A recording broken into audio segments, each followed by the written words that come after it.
history. Don't know much biology. Don't know much about a science book. Don't know much about the French I took. But I do know that I love you. And I know that if you love me too, what a wonderful world this would be. Don't know much about geography. Don't know much trigonometry. Don't know much about algebra. Don't know what a sliding rule is for. But I do know 1 and 1 is 2. And if this one could be with you, what a wonderful world this would be. Now, I don't claim to be an A student, but I'm trying to be. For maybe by being an A student, baby, I can win your love for me. Don't know much about history. Don't know much biology. Don't know much about a science book. Don't know much about the French book. But I do know that I love you. And I know that if you love me too, what a wonderful world this would be. La ta ta ta ta ta ta. History.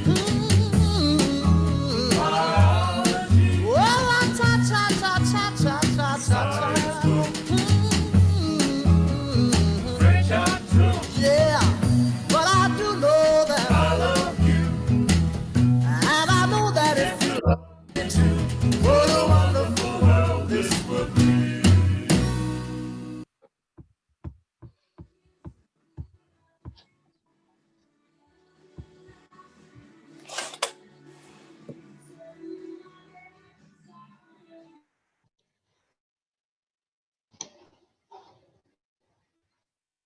Good morning, everybody. Welcome.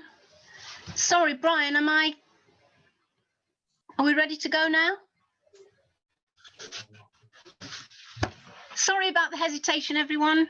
I think we're ready to go, but yes, I think we are. My name is Glenn Burrows. I've been asked to host this morning's event.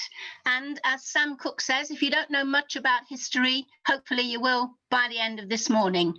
This is the fifth Bridgwater History Day, hosted by and sponsored by Bridgwater Town Council, because we care about our local history, as all of you do. So I hope you're going to have a wonderful time. Just a few technical things. This is obviously being recorded, so a good idea to keep mute because of things like telephones, dogs barking. We don't want those kinds of interruptions. So unless you're waiting to speak and are asked to speak, then please keep yourself on mute. We hope to have some time for questions, but we've got a busy schedule. So what I'm going to ask people to do is, if you've got a question, keep it short and put it in the chat box. I will try to get the question put and answered, but if we run out of time, make sure you leave your email if we haven't got it already, and the questions will be answered after the session, because we'll copy the chat box. Hope that's clear. And I hope we're all going to have a great time. So without more ado, I'm going to ask our newly appointed Mayor of Bridgwater, Lee Redman, to say a few words on behalf of the Town Council. Over to you, Lee.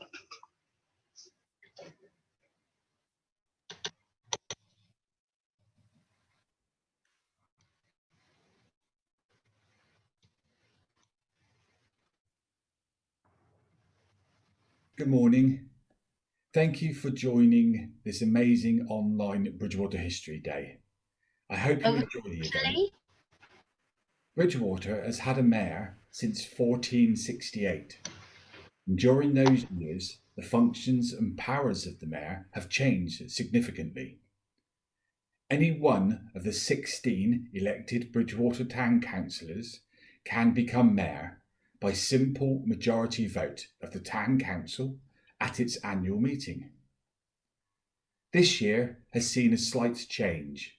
We've had to admit that 2020, the COVID year, will be written off. The previous mayor, Councillor Hayward, and I will be sharing the 2020 morality. I hope that virtual meetings will still allow me to get out. I will be doing everything I can to support our town. A few mayor history points for you. Bridgwater has a ceremonial mayor, a figurehead chosen by and from amongst my fellow council members, in order to carry out a largely apolitical civic role. It's a long journey that got us to this point. Historically, a mayor has meant the most important official in any local administration. However, the role came from a pre-democratic tradition, like the monarchy, evolved into something largely ceremonial and promotional. In Bridgwater, the mayor's powers are exclusively ceremonial, chairing meetings, officiating at functions, and facilitated by an allowance approved by the town council.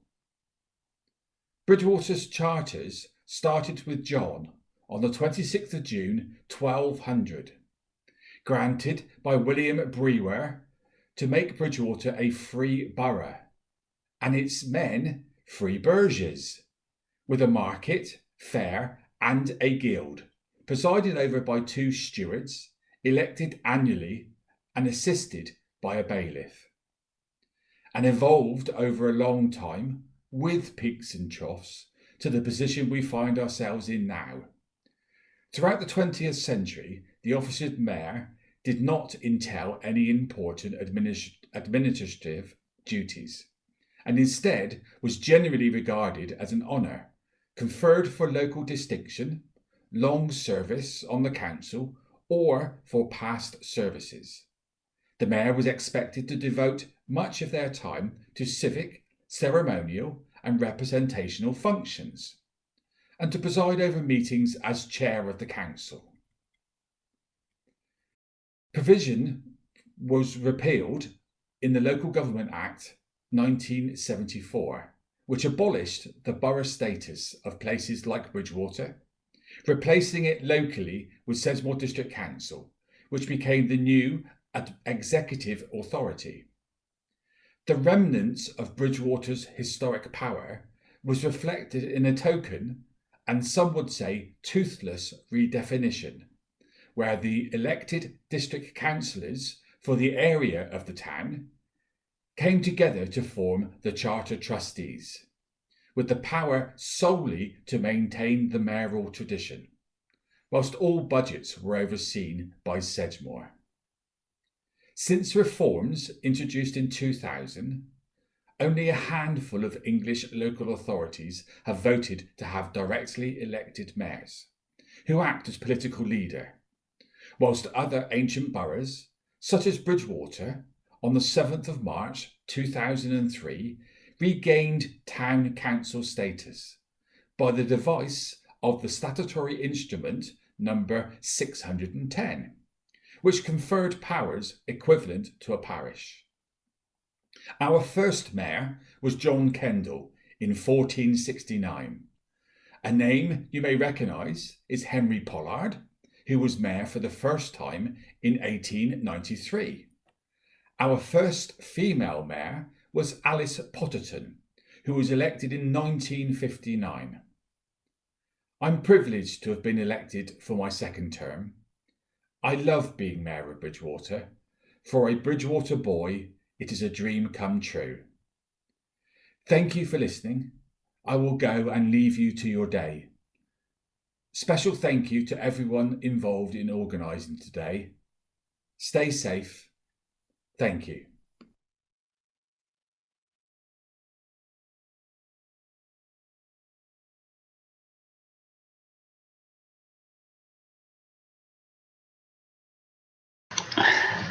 Thank you, Lee.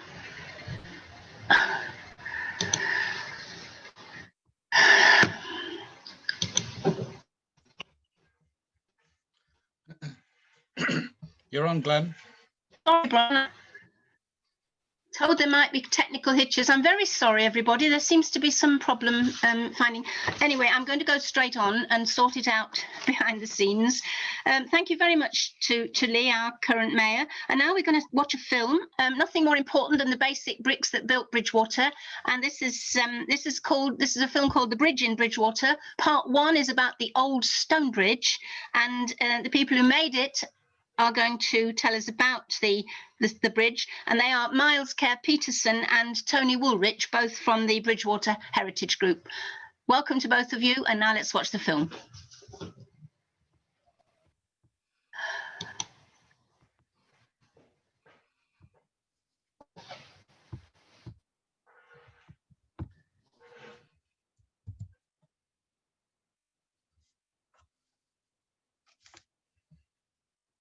This talk will look at the history of this bridge. This is the old stone bridge of Bridgwater, which stood where the present town bridge does today. It was removed in 1794, being too narrow and steep for the traffic of the day, while also being expensive to maintain. This bridge, recorded by John Chubb shortly before it was demolished, was a very old structure and had changed quite a bit over the centuries, this being its final form. So our story starts with one word scribbled in 1089. This is Bridgwater recorded in the Domesday Book, and here you can see the word Brughi. Bridgwater is an Old English name and means Walter's Bridge, literally the bridge that belongs to a man called Walter. Walter is the boring part. He, that is Walter of Douay, was some Norman lord who hovered up a lot of lands from dispossessed Anglo-Saxons after William the Bastard's conquest of 1066. Walter probably never lived here, he just owned it for a while. The first and older part of the name Bridgwater, bridge, or Brughi, as it was then, is the interesting part. When the name was just Brughi, before Walter came along, it literally meant just bridge. Note though that some argue that it might have meant quay, but I think this is very unlikely. There are several reasons why, but for my money, bridge just means bridge in this instance. In modern speak, think of it as referring to the place as the bridge, in the same way you might refer to going into town or going to the shops. You don't need to refer which shops or which town, it seems obvious to your listener. This is probably why Walter was later added to identify which bridge it was, as opposed to, say, Borough Bridge or High Bridge. But it's certainly notable that for a time, this was the only bridge in the area worth noting and didn't need to be distinguished. It was so obvious what was being referred to. So is this bridge the bridge mentioned in 1089? No. Well, mostly no. These arches certainly aren't, and these piers, it's hard to say, but it's quite unlikely. Let's imagine there's no bridge here, and think about the sheer problem of building anything over the River Parrett. As we only look down into the river from the bridge, it's worth pondering how actually deep it is. In 1793, a survey of the river showed that the riverbed to the low water mark was about 5 foot 10 inches, which is roughly 1 inch taller than the average UK male today. From the low water mark to high water mark, it was about 22 more feet, which is about the size of a giraffe. A better scale, all in, you can get about 2 stories of a modern building between the riverbed and the bottom of the bridge. So if you're looking to build a bridge here, you're looking at quite a substantially tall job already. Then we need to take into account how moody the River Parrett is. You have to take into account the flow of the river in both directions, depending on the tide. Then you need to account for the force of the tidal wave, in the form of the bore, smashing into it from time to time. And next we have the problem of medieval materials. The Anglo-Saxon Brughi Bridge was presumably, and at a best guess, a timber bridge. The Saxons could build decent bridges, but they tended to be in timber.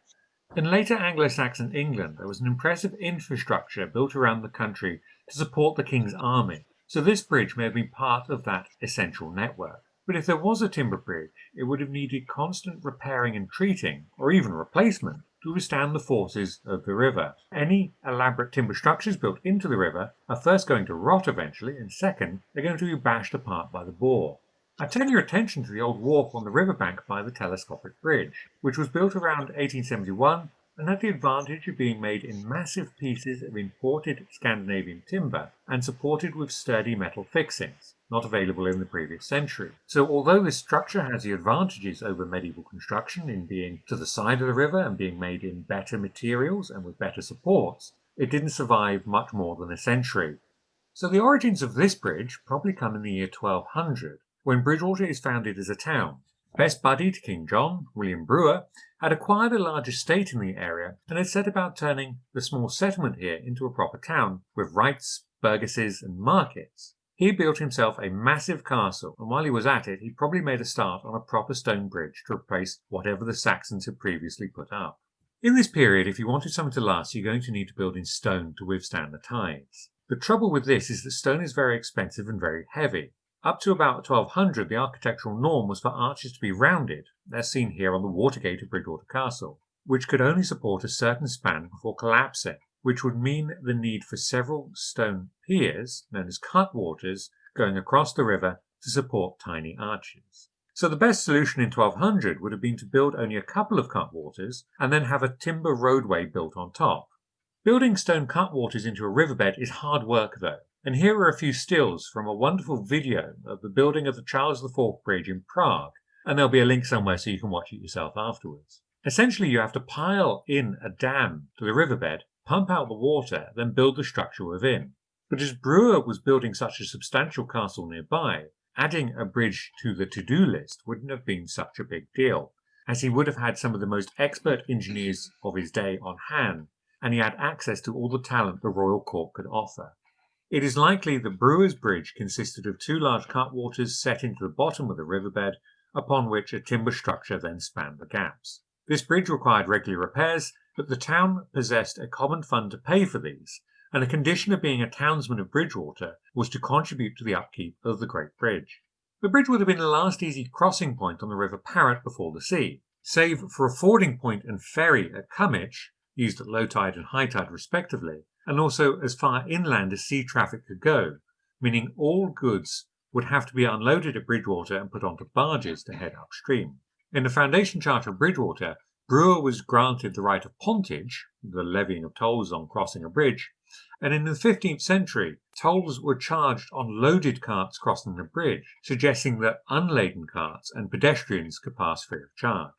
The 16th century antiquarian John Leland reported that locally the bridge was remembered as being started by Brewer, but completed by a man called John Trivett. And in the records we can find in 1395 John Trivett, a major West Country landowner, giving money for the improving of the bridge at Bridgwater, and work was completed on this in 1400. This phase probably saw the addition of the three pointed stone arches we see in Chubb's illustrations, and these pointed arches were much stronger than the rounded arches seen in the Watergate, and would have replaced the wooden roadway and made it much easier to maintain.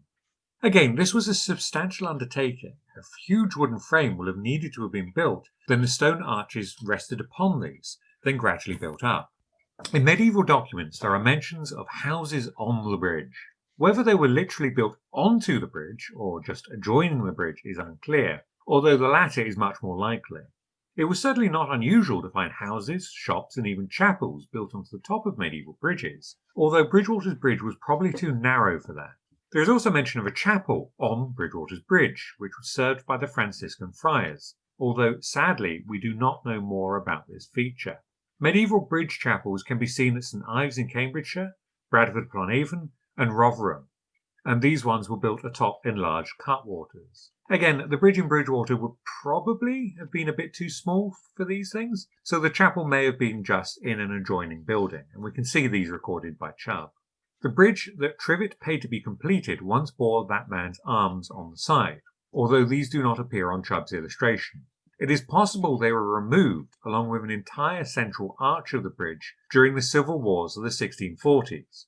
During the storm of Bridgwater in 1645, there is mention of a drawbridge at the bridge, and historians have usually taken this to suggest that one of the arches of the bridge had been removed and replaced by a drawbridge, and this arch was presumably rebuilt after the wars, or it could be that the bridge was left untouched and a pit was dug at one end. We're not sure. Finally, the stone bridge was removed in 1794, as mentioned earlier, and this was when a new iron bridge was constructed, and more on that later. This iron bridge, though, was not the one of today, which was built later in 1883. However, it proved difficult to remove the old stone cutwaters of the medieval bridge, and they remained for a number of years as convenient moorings for ships in the river undergoing repairs, which is a sad end to such a glorious structure.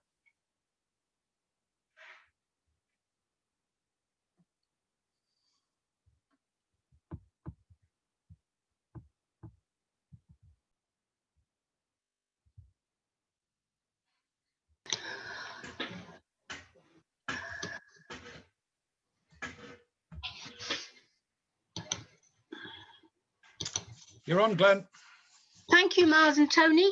And as Miles says, more of that later. Always fascinating to be reminded, you know, how much design, how much hard work has gone into the constructions that we see around us. And now we're going on to something that we know is always a good feature, a top feature of this History Day, and that is photographs of old Bridgwater. Paul Bavette has presented us with a wonderful collection, which he's going to show now, and hopefully after there'll be some time for comments and questions. A reminder, post them on chat, please, so that we can, you know, we can make sure everybody's questions are heard. Okay, away we go.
Okay, thank you very much, Paul Bavette, for assembling. No. Sorry.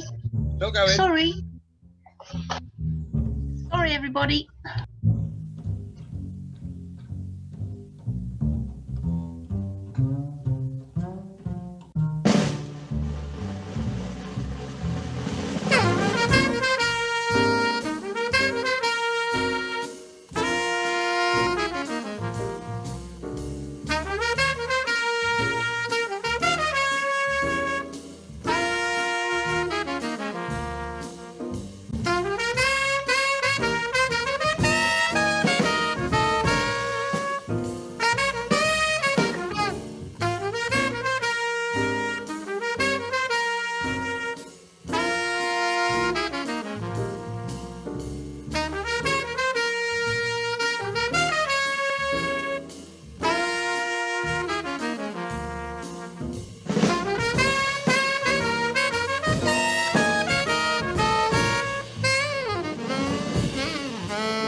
Bloody noise.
Isn't it? Doesn't it?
Sorry. Thank you, Paul.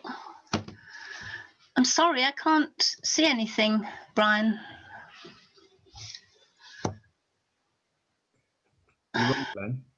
No, I'm sorry. I can't see the screen at all. Yeah, Glenn, you're fine. You're fine. Just I'm really, really sorry. I do apologise for this. We've got a highly paid army of technicians back there, and something's going on. Oh no, I mean Brian and Andrew. But I do apologise that I'm just not seeing anything of myself. So perhaps that's a good thing.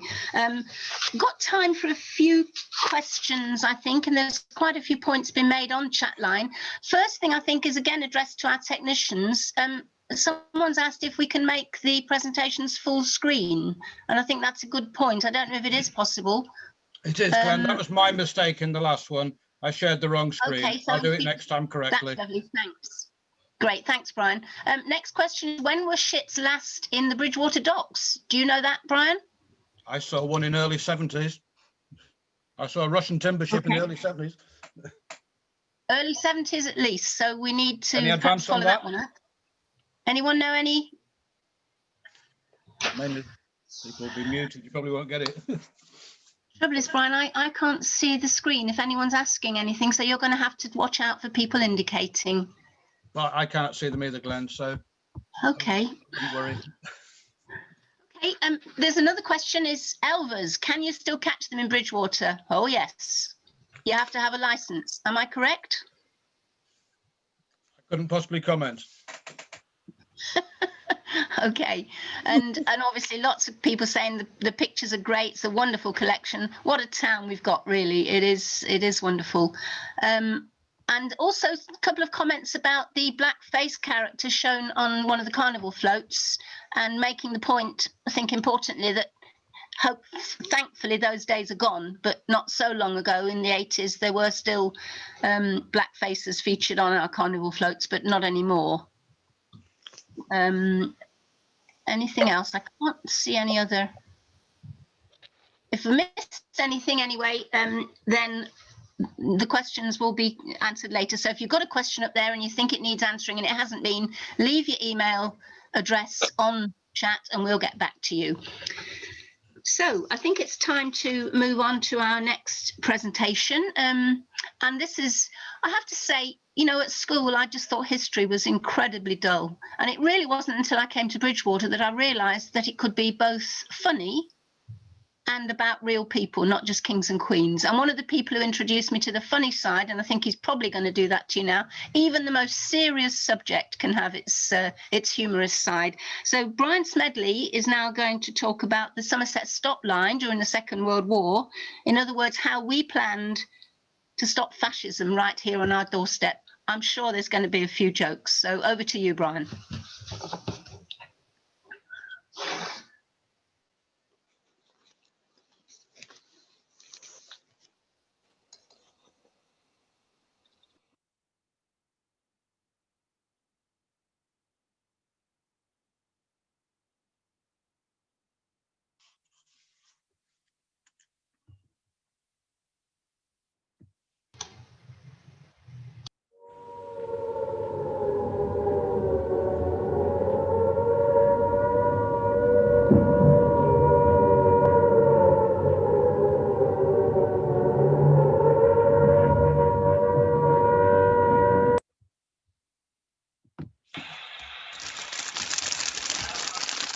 This is the BBC. Overnight, German forces have landed in strength across the south of England. We go live to our correspondent in Somerset. Oh, they've attacked us everywhere. Look, Oybridge is a right mess. Oh my goodness, have they bombed it? No? Who do you think you are kidding, Mr. Hitler, if you think we're on the run? We are the boys who will stop your little game. We are the boys who will make you think again. 'Cause who do you think you are kidding, Mr. Hitler, if you think old England's done?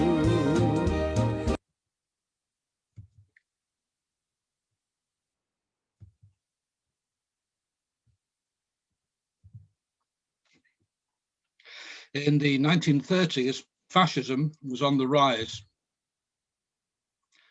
Less than 20 years after the war to end all wars, there was another one planned.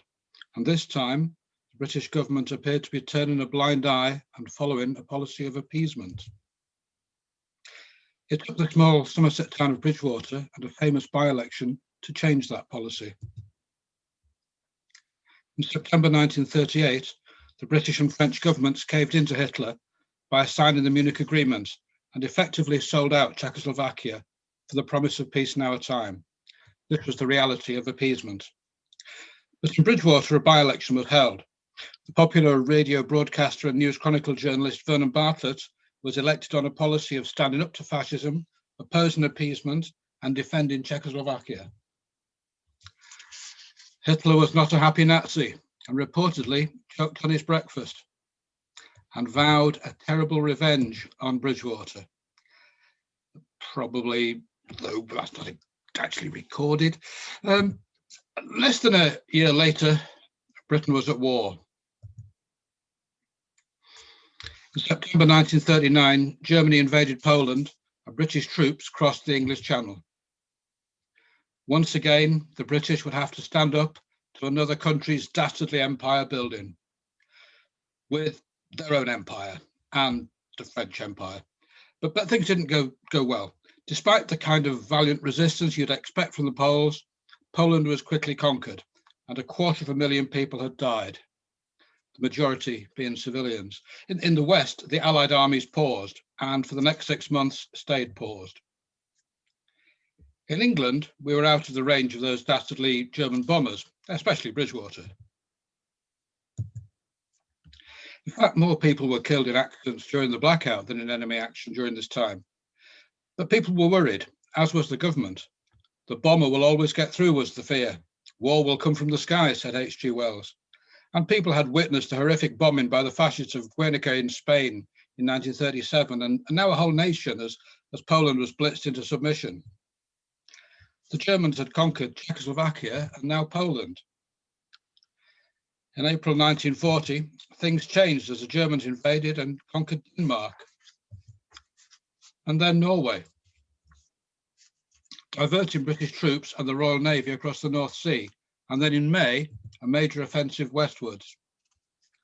First, neutral Holland fell within 4 days by a combination of bombing, paratroopers landing in the city centres like Rotterdam, and rapid tank attacks. The offensive continued into Belgium and British forces were engaged. On May the 10th, the Chamberlain government fell and Churchill became Prime Minister. The next day, the Germans broke through the French lines at Sedan and split the Allied forces. The British army was in retreat with only the sea to fall back on. And back in Britain, the new government started planning for a possible invasion. On the 14th of May, Anthony Eden announced the creation of the Home Guard, local defence volunteers. In fact, an armed citizens' militia, something no government had even countenanced before, but now they had to. And crucial here was the socialist writer Tom Wintringham, who had fought as an international brigadier in the Spanish Civil War, and as a result urged arming the working class under the slogan, "A people's war for a people's peace." Ironically, he was himself never allowed to join, as it barred communists and, of course, fascists, probably for the best, that last one. But this wasn't the Dad's Army of TV legend. Large numbers of these volunteers were experienced veterans of World War I and knew how to handle weaponry. In Dad's Army, you might have seen a motley bunch of shopkeepers and bank managers, but in the most, the Home Guard was working class. In Bridgwater, 6 platoons were created, including one entirely from railway workers and one from cellophane workers. And now they had to organise and train them. Within a few days, they were armed, well, with armbands. But no matter how many armbands were issued, this wouldn't stop Hitler. He wasn't a terrible nice bloke at the best of times, and he knew he had to smash the British, or at least make them submit and become a vassal state so that he could turn his real attention to the Soviet Union. And there, of course, were people in the British ruling class who thought maybe that might not be such a bad thing. And the British weren't doing that well. On 19th of May, General Gort gave the order to save the British Expeditionary Force. And by the end of the month, the miracle of Dunkirk had happened, where the whole army, plus quite a lot of French and Belgian troops as well, had been whisked to safety, sadly without their equipment. The British Army, in fact, had some of the best light tanks and heavy guns in Europe, but now they were, well, in Europe, and the army was back home. Weapons, fuel, rations, medical supplies, and crucially lots and lots of transport vehicles were all in the hands of the enemy. And with the fall of France, the enemy was now on the English Channel, and England was no longer out of range of German bombers. And British shipping became an easier target for German U-boats. But Churchill was having none of it. He said, in his many biographies, his whole life was leading up to this moment. On 27th of May, the Home Defence Executive was formed, and General Ironside was told to find a way of defending against an invasion. And without very much mobility, he came up with stop lines, such as the Taunton stop line, which we're now calling the Bridgwater one, because in fact Taunton wasn't even in it. These were lines of static defence which protected first the landing points, but should they not hold, then secondary defences such as ours, and finally the GHQ line itself. These were designed to protect primarily London and the industrial Midlands. So the enemy and our own people now knew we meant business. Coastal defences were thrown up, such as this Pebble Dash pillbox Porlock, and the strong line itself. From Bridgwater to the Devon coast, a secondary stop line was created along the line of the River Parrett. Along the Bridgwater-Taunton Canal, which ran alongside the river, creating a no man's land between the two, hinging on the canal, river and rail confluences at Creech St. Michael, and then down to the old charred canal, which was re-excavated and linked to the River Act and then down to the coast. If this line failed to hold, then the levels would be flooded and troops would fall back to the final GHQ line covering Bristol. This line ran from Highbridge to Glastonbury via Godney along the River Brue, then up to Frome, and then joined the Kennet and Avon Canal, and with its headquarters charmingly set in the Beckington Tea Shop in Wells. On the 1st of June, the police were armed, a big psychological moment for the British people. On the 4th of June, Churchill gave his stirring rallying speech, "We will fight them on the beaches, in the hills, in the streets, on the landing grounds," essentially giving away all the British plans, and turning to a colleague famously but quietly adding, "And we'll fight them with the butt ends of broken beer bottles because that's bloody well all we've got." And on the 13th of June, the ringing of church bells was banned, only to be rung again in the time of invasion. 14th of June, Paris fell, and Churchill announced the Battle of France is over, and we expect the Battle of Britain is now to begin. Hitler knows he has to break us in these islands if he's to win the war. And the Germans started to assemble invasion barges along the Channel ports. U-boats roamed the shipping lanes of the Atlantic, attacking supplies. Ireland remained neutral, its ports and harbours potentially dominating the western approaches. Neutral states hadn't, however, fared terribly well so far in this war. What if they should come from the west? The Bristol Channel was fortified. And on June the 30th, the first British possession was taken, as the Channel Islands were occupied by the Nazis. And by July, Britain itself was being bombed, and the RAF fighting desperately to hold off superior numbers. On June the 18th, Burnham-on-Sea was hit. 2 people were killed, 70 homes damaged. And to prove that no one was safe, some bombs also hit the villages of Mark and Cossington. Bridgwater hadn't seen much evidence of war so far, although within days of war breaking out, 800 children had arrived by train from London and shepherded into Eastover School, issued with a bottle of milk and given a medical, and then sent out to local residents for their safety, as London was expected to be bombed sooner rather than later. On 1st of August 1940, the first bomb hit Bridgwater. A massive landmine landed at Bankland Farm, out by Fordgate, creating such an impact and leaving such a crater that in the early morning light, the first responders were surprised to see hundreds of elvers hanging glittering from the trees. On the 14th of August, Heinkels were intercepted over Puritan Hill on their way to bomb Cardiff. One crew found itself parachuting into the arresting arms of the Bridgwater Home Guard, who inflicted 1 casualty. In fact, a fellow called Herr Flick. On the 24th of August, the air raid sirens sounded in Bridgwater itself. 200 incendiaries were released over the brickyards by Cranley Gardens, Colley Lane, and across the river into Southgate Avenue, where 3 houses were destroyed and several people killed. That included ARP warden Len Wilkins, as he was putting his boots on, and housewife Daisy Ballon, who was found the next day, sat in her chair under stairs, peeling beans for Sunday dinner. Bridgwater has faced its first act of war, but would it be the last? No. Hitler knew that if he was to defeat Britain, he would have to land troops here, and to do that, he would have to destroy the RAF, so that his forces could roam freely across the skies and facilitate landings. But he would also need to sweep the Royal Navy from the English Channel.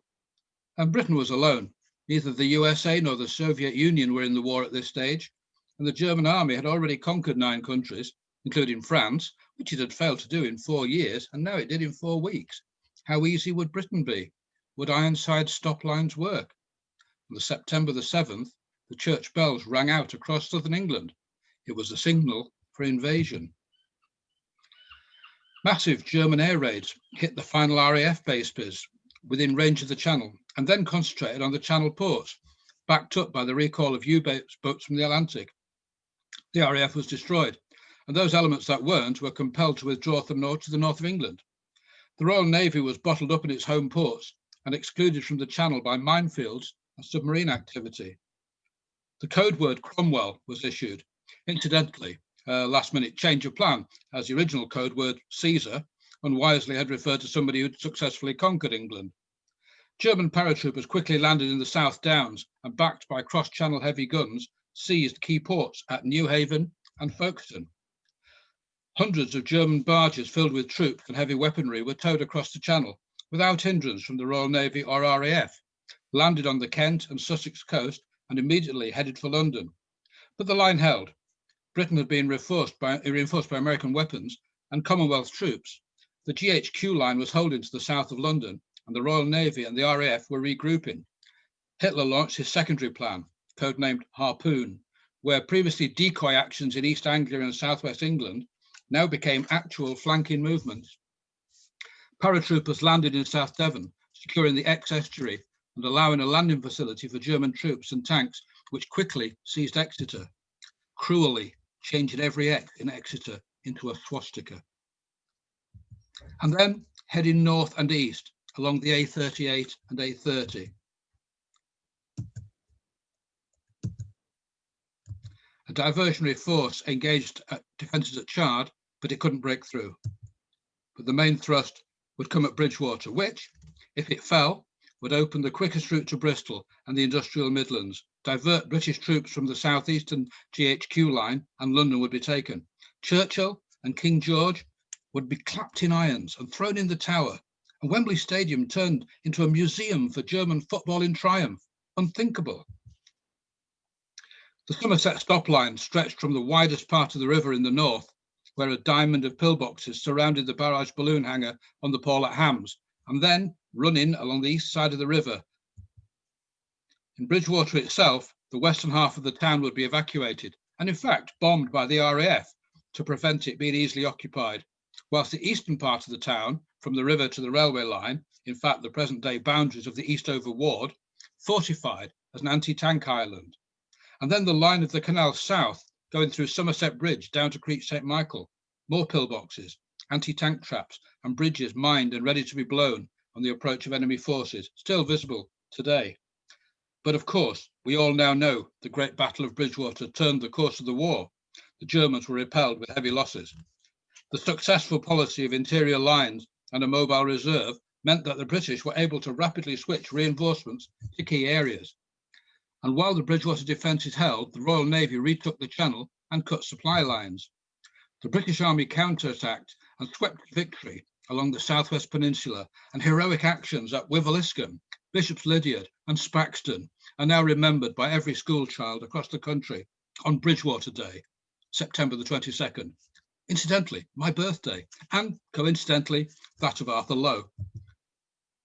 But there was tragedy, including the infamous High Bridge unpleasantness, whereafter artichokes were never grown locally again for fear of the flashbacks. And for Hitler, waking up to the name Bridgwater on his front pages twice in his life was too much. So he shot himself 4 years earlier than planned, and the war ended a lot sooner than everybody thought it would. Well, of course it didn't. Let's just go back to September the 7th. On September the 7th, the church bells did indeed ring out, and the code word Cromwell was issued.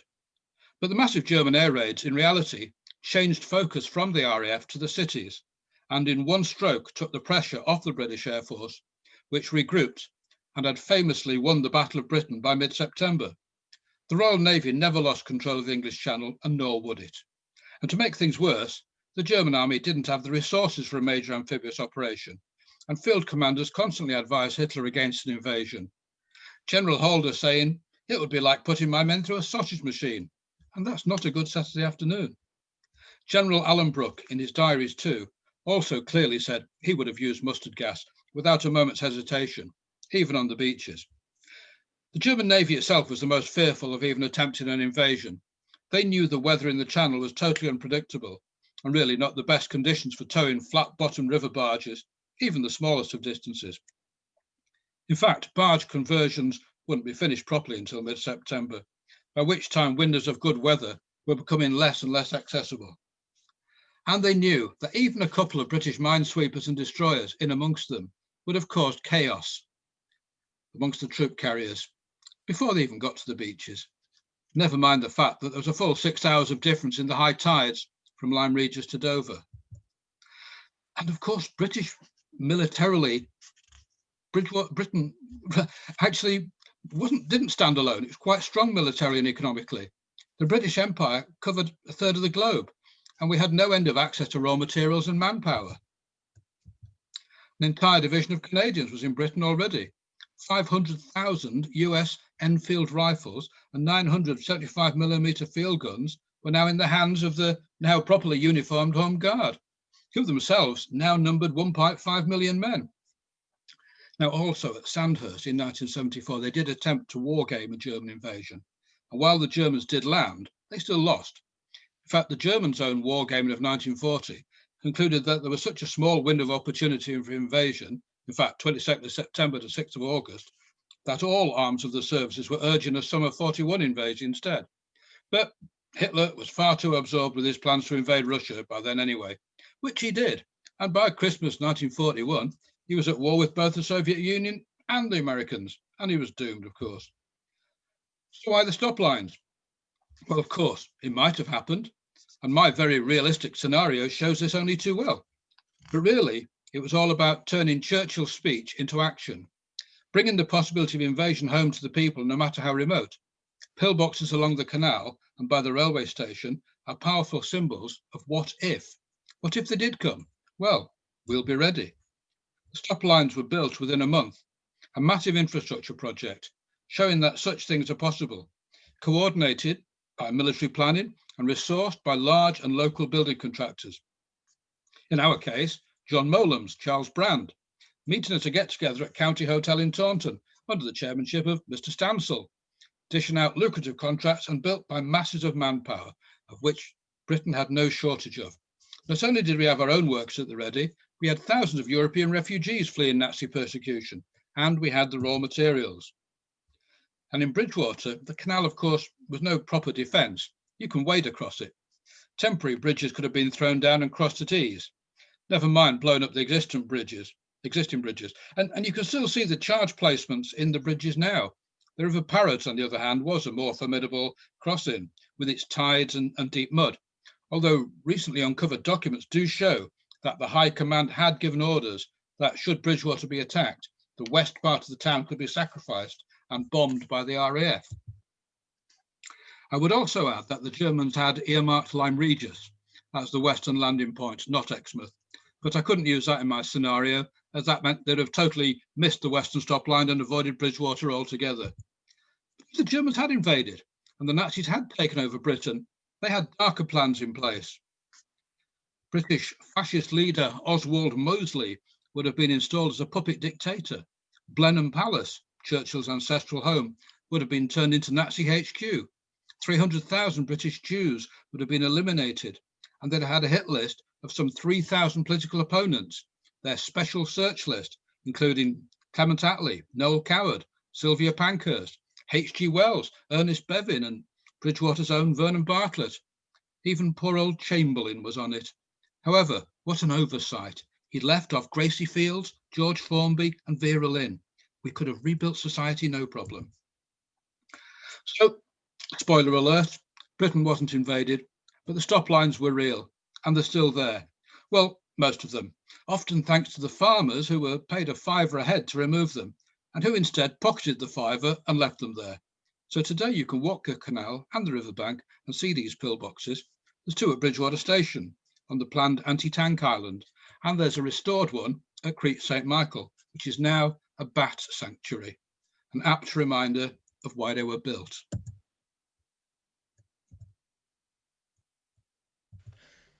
Imagine me on the Maginot Line, sitting on a mine. Thank you, Brian. People tell me don't need laugh, I just say it'll be a laugh. I see you all in the half-time bath, down in the Maginot Line. Hey, turned out shite again.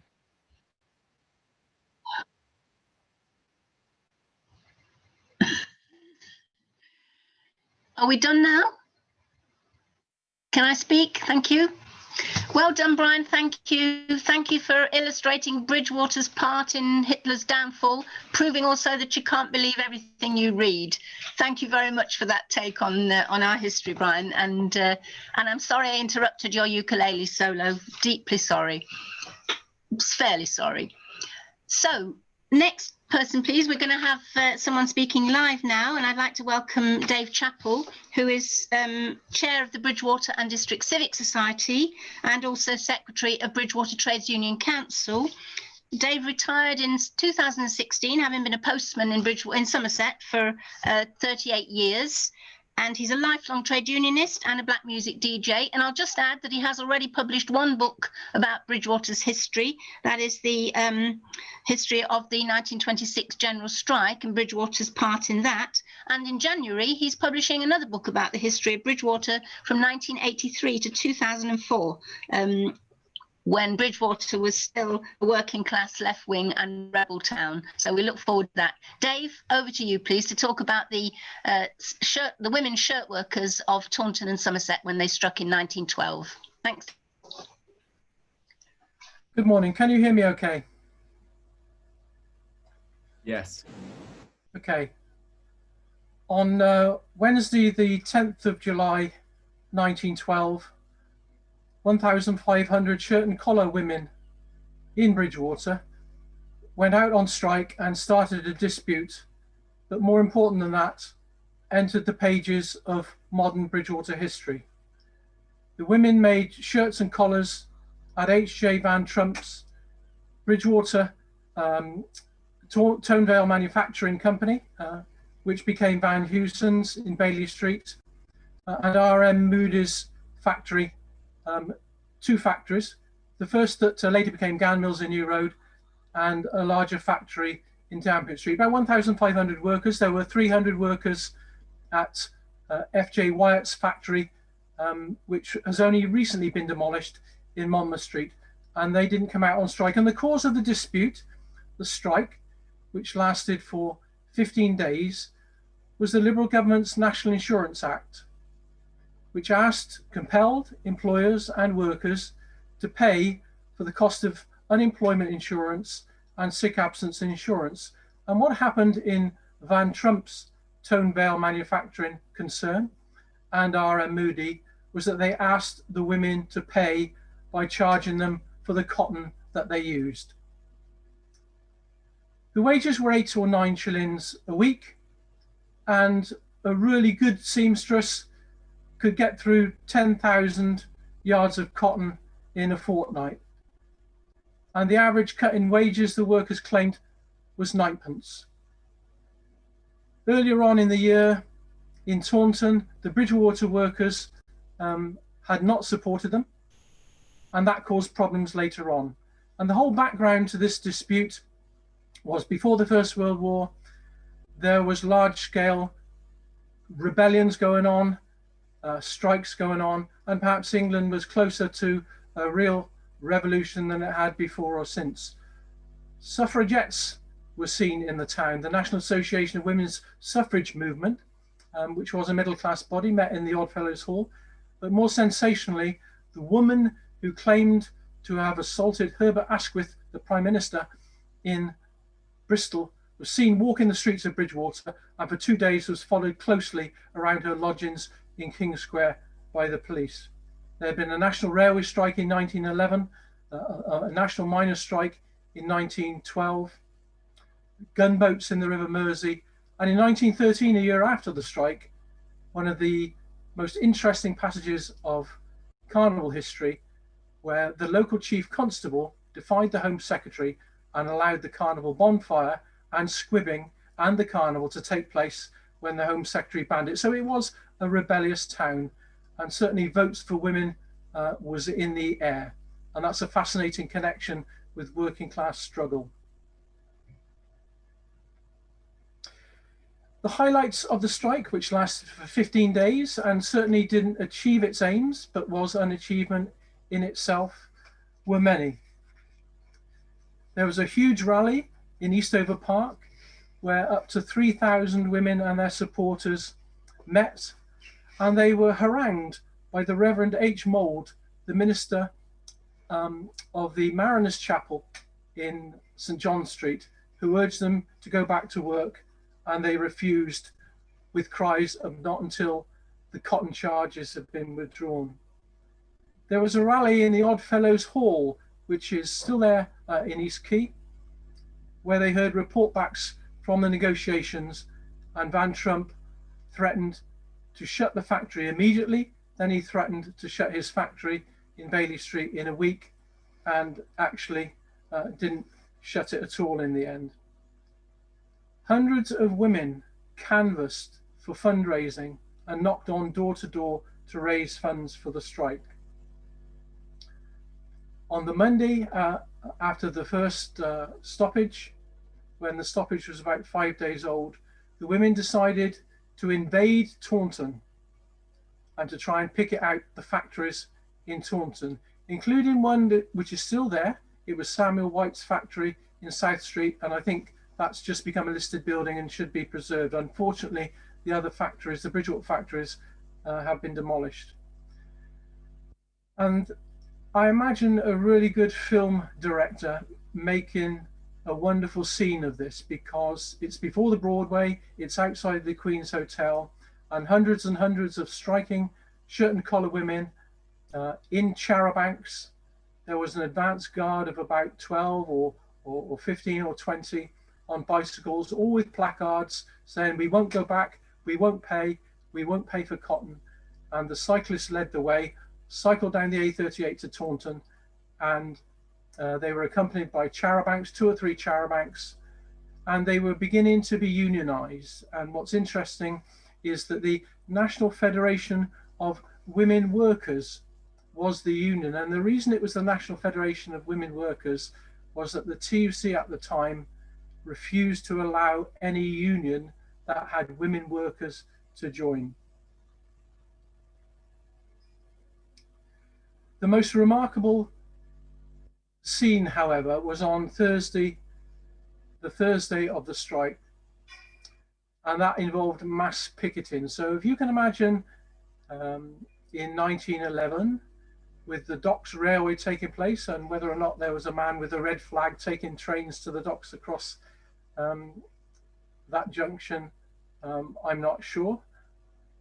But if you imagine that scene with the cross rifles and the occasional train going across for 3 or 4 hours, it was estimated by Inspector Story that 2,000 or 3,000, mostly women, were picketing. And the reason for that is some strike breakers had gone in to Van Trump's factory. And when those strike breakers came out, there was a melee. And I will quote from the Bridgwater Independent report.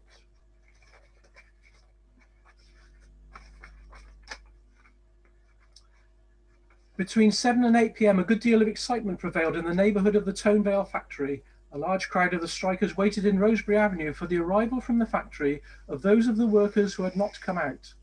On the appearance of about 9 of the non-strikers, an ugly rush ensued, and several members of the police force went to the assistance of those who had been attacked.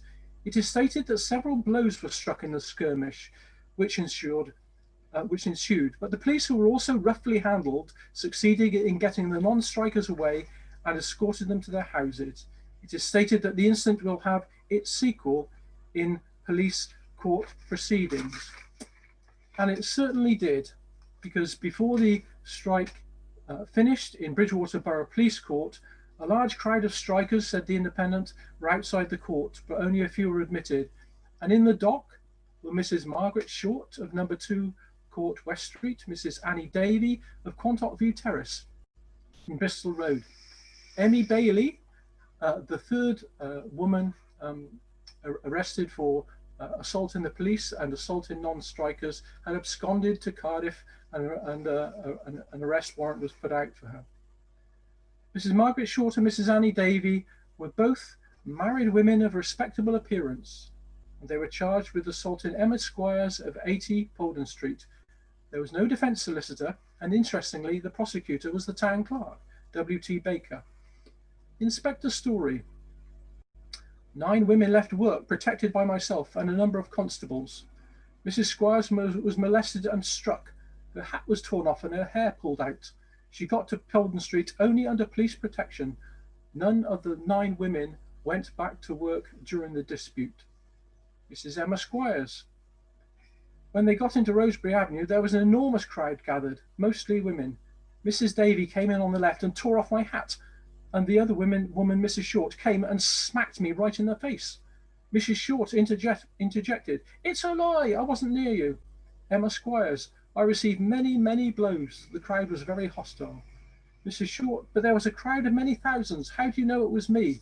Inspector Story, "That's correct. I should think there was quite 2,000. Inspector Story went on, "The crowd was shouting, 'Tear her ... clothes off.'" Mrs. Annie Davey, "I only got hold of Emmy Squire's hair to save myself from going to the ground. If she had been a woman of principle, she would have stood by us for our rights." Inspector Story, "Mrs. Davey said she was not worse than the rest of the crowd, and that she would have given it more to Emma Squires if Inspector Story had not prevented her." The bench were not inclined to be severe in this case. Both defendants were fined 5 shillings with costs and the advocate's fee. On leaving the court, Short and Davey were met by the crowd, who loudly applauded them. I think it's remarkable in the context of gunboats in the Mersey and unrest up and down the country that 2 women who admitted assault in the police as well as assaulting non-strikers were just fined 5 shillings. And I've got no doubt they didn't have to pay a penny if they had 2,000 or 3,000 supporters. The strike didn't succeed in its aims. Only a few of the factories in Taunton went out in solidarity. Wyatt's factory, interestingly, the Bridgwater Manufacturing Company in Monmouth Street, did not impose the charges. And some firms up and down the country, some textiles firms, just put it on their prices. However, Van Trump was obviously a viciously anti-union employer. He seemed to have dominated the R.M. Moody concern and led the whole thing, certainly in threatening to shut down his whole works, which he claimed he could dismantle within 24 hours.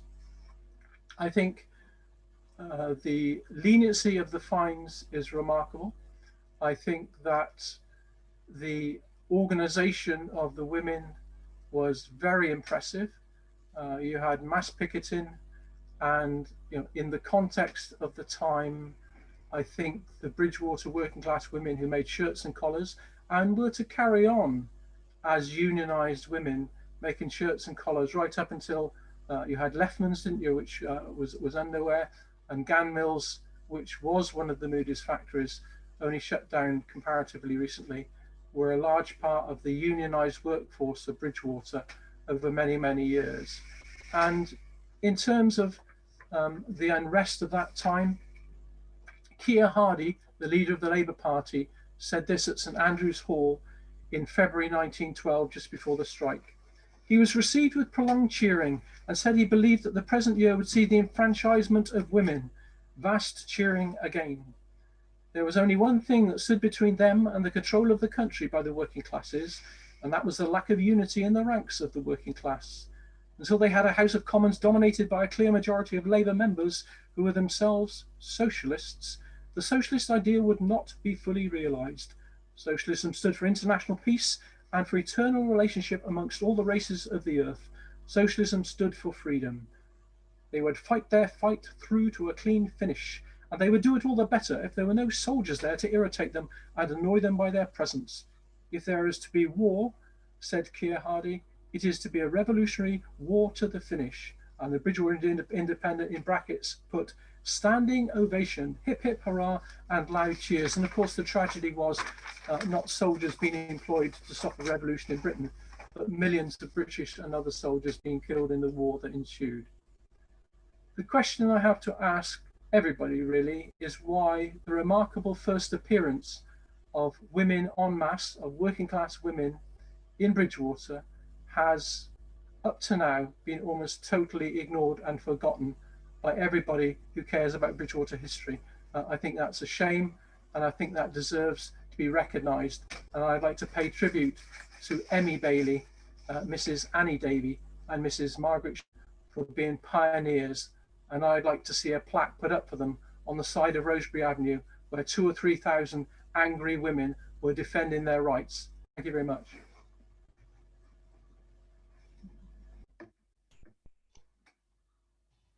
Thank you very much, Dave. Thank you for reminding us of the important role of women in the struggle for justice, for equality, and also, of course, the amazing role that Bridgwater has played in having workers in this town prepared to fight for better standards, for better conditions. In fact, only last week, postal workers in Bridgwater walked out unofficially in defence of one of their comrades who has been unfairly dismissed. So the fight goes on, and it's great to know that we are linked historically still as a town that is prepared to fight and to struggle. Thank you, Dave.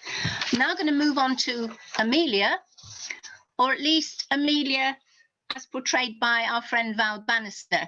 So Val Bannister is going to tell us Amelia's tale, which is a story from the workhouse. Welcome, Val. I can't see you, but I think you'll be on screen in a minute. Here we go.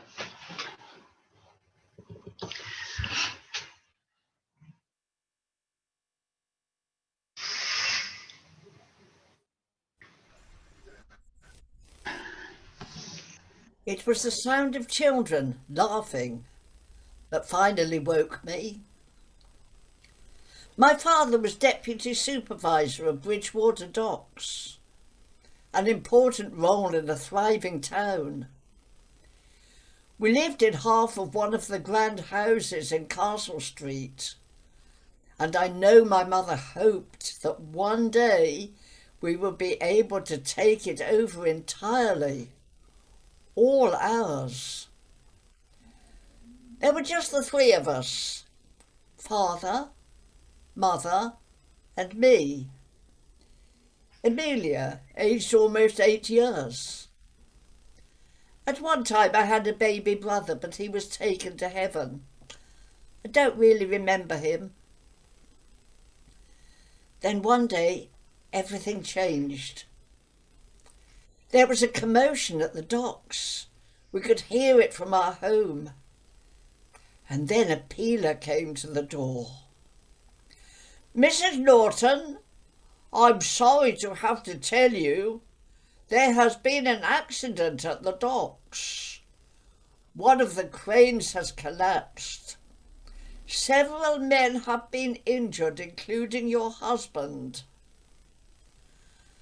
Father had been taken across the bridge to the infirmary, and we saw him there, though I don't think he recognised us, shortly before he died. It was so unexpected, but with the help of our neighbours, Mother arranged the funeral as it should be. Hearse, black horses with plumes. Yes, Father had taken out the new funeral insurance. The docks board sent a fine wreath, and the dockers were allowed time off to attend. but unpaid, so very few came. But after that, we had no relatives to assist us. Fathers seeking better prospects had moved to Bridgwater from docks in the east. Ipswich, I think it was called. Mother had left her family in Milverton against their wishes. She had been expected to stay home and care for the younger children and her parents when they became old. But she wanted more from life and took the opportunity when the family came to Bridgwater Fair to obtain a post as a downstairs maid living in. And then she met my father. We had a good life and Mother had many friends. I was particularly fortunate in, besides attending dame school and of course Sunday school, my parents both believed that a girl should have an education, possibly as good as that for a boy. I had home tutors in French and mathematics. I loved doing sums. But without Father, our savings soon ran out and our friends drifted away. Misfortune might rub off. We had to move. In the end, we had just one room in one of the brickworkers' cottages the other side of the pool. And then we had no money left at all. Mother sought work, but without experience in any of the manufacturings, the only open was casual cleaning, especially the whitening of front doorsteps, using the new bath brick, which our kindly landlord brought home from work to help her. Of course, my schooling had stopped, and I did what I could to help. In the summer, I would make posies from wildflowers and sing and sell them by the marketplace. And when cold autumn came, Mother would make little pies when she could use the kitchen, and I sold them to workers on the docks. But that was not enough. We had sold almost all our furniture, most of our clothes and linens, and still we were wanting for food. And as the weather got colder, warm clothes and boots that didn't leak. And then Mother fell ill. A hacking cough, and sometimes, this was really frightening, spitting blood. There was no other way, only the workhouse. Not the old workhouse at the edge of town, the great new building by North Street, almost challenging the church spire to dominate the town. They took us in immediately. They could see that my mother was scarcely able to stand. She was sent straight to the infirmary. I never saw her again. A few days later, I was told that she had died and been buried in St. Mary's churchyard. I had been taken to the girls' section of the children's wing. My clothes were taken away to be burnt, though they were not flea-ridden or infected, I'm sure. I was washed and given shift, blouse, a skirt of coarse cotton, a pinafore, and lace-up boots that rubbed my ankles sore. Our pinafores were changed every Monday, our shift or blouse alternate Thursdays. I wasn't there long enough to know whether our skirts were ever washed. Our day started with prayers they rushed and mumbled, not like the prayers and hymns of Sunday school. then cleaning our dormitory and making the beds. There were 6 beds, but when I arrived, 14 of us. So we all had to share. The older girls in 2s, younger in 3s. Breakfast, a small bowl of gruel, then training.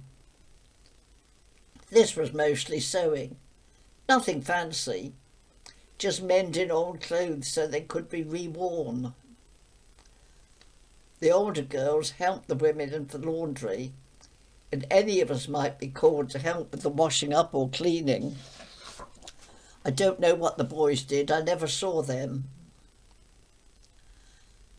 I had been there a short time and there was a buzz of excitement.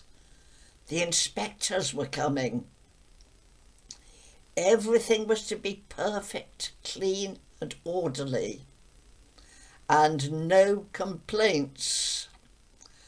That was made very clear by Matron, who, if we had not known that she was all-powerful, we could have thought somewhat fearful. But some of the older girls told us that if we did well, we could get treats. Usually extra and tasty food.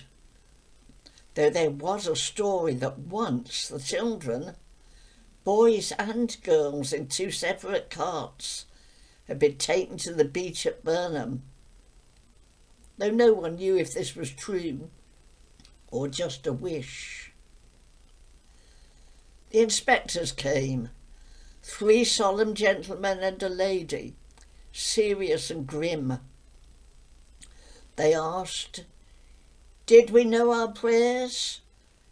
Oh yes, we recited the Lord's Prayer, and if there were a few mumbles on some words, they seemed satisfied. Did we have enough to eat? Oh yes, thank you. Were we being trained for useful work? Oh yes, and we all looked forward to becoming good townsfolk. Were we happy? Oh yes, and very grateful. We got all the responses that Matron had drilled into us correct. And our reward?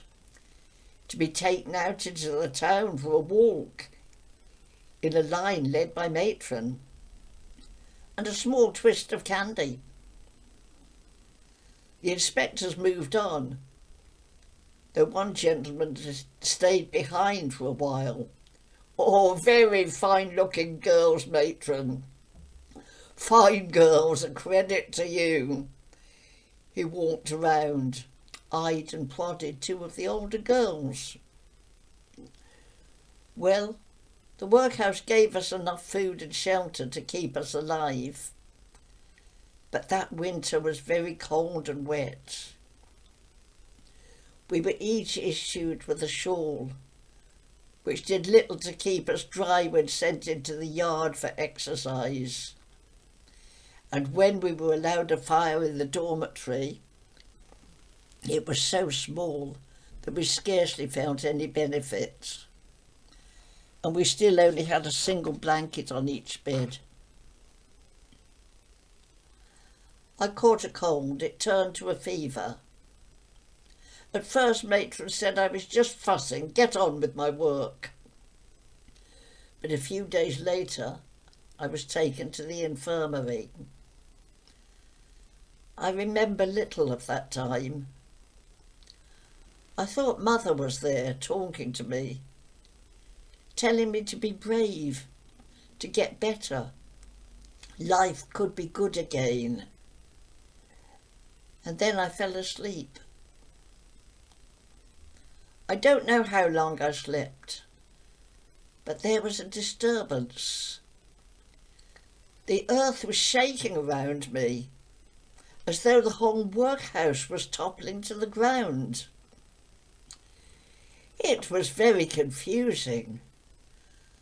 There seemed to be a lot of water, but not a flood. And there were happy, laughing voices. And then more disturbance and collapse, and quiet. I slept on. And then voices again. Voices for children.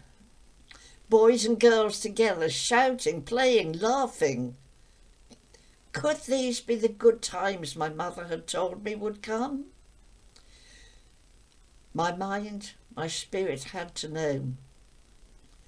Were these children really as carefree as they sounded?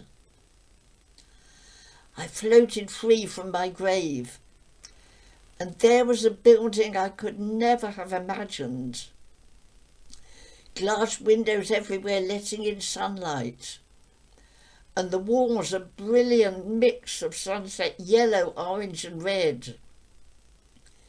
Trees and a grassy field nearby, and a dry flat area that seemed to be just for the children to run about, play ball and have fun. And they did. 100 or more, free to do what they wanted, with just a few friendly adults there, it seemed, just to help them, not order them what to do. I floated nearer to the windows and inside. Bright tables and chairs, pictures and samples of the children's own work on the walls. A lot of strange boxes with dark glass. Mostly just dark glass where you'd expect a picture to be. But a few were true wonders, with swirling patterns of colour, more bright and beautiful even than the eddies of the river when an oil spill was caught in the sunlight. I think it must be a school. But what a school! And every child in Bridgwater seemed to be there. I wanted to join them, have my own chance to complete my schooling. But of course, I'm just an invisible, floating what? But now, awakened to this wonder, I was not prepared to return to sleep in the cold earth. I had not had my full time on earth, and I wanted it now. So here I stay, in and around the school. I am finding it less puzzling now, and even attend some of the lessons. There is still much that I cannot understand, but I found one thing that I can do. Just sometimes I can sense a child is not happy, trouble at home, falling out with friends. They stop wanting to learn. That is sad. I whisper words of encouragement, and sometimes I think they feel them. I hope I can help them to enjoy what I missed. Now, there is no record of Amelia and her family in Bridgwater, but all the events and details of this story are recorded as having happened to someone here in Bridgwater. Thank you.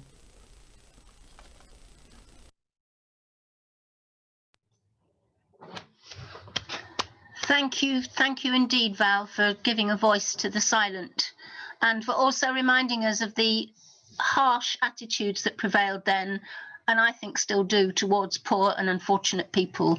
And also that unless you're rich and privileged, that your life can change very quickly and you can be plunged into poverty and despair. And if anyone thinks those days are over too, I think they're fooling themselves. So thank you, Val, for giving us so much to think about. Now, we go on to introduce and welcome Yvette Stalins, who is the leader of the Voice of the People Choir, and I have to say has been an inspiration to many of us who thought we could not sing and have been allowed to sing, let out of our cages. So you're really welcome today, Yvette. And Yvette is going to tell us about a Bridgwater Victorian female singer who wrote a song called The Press Gang. Over to you, Yvette. Thank you. Okay, thank you.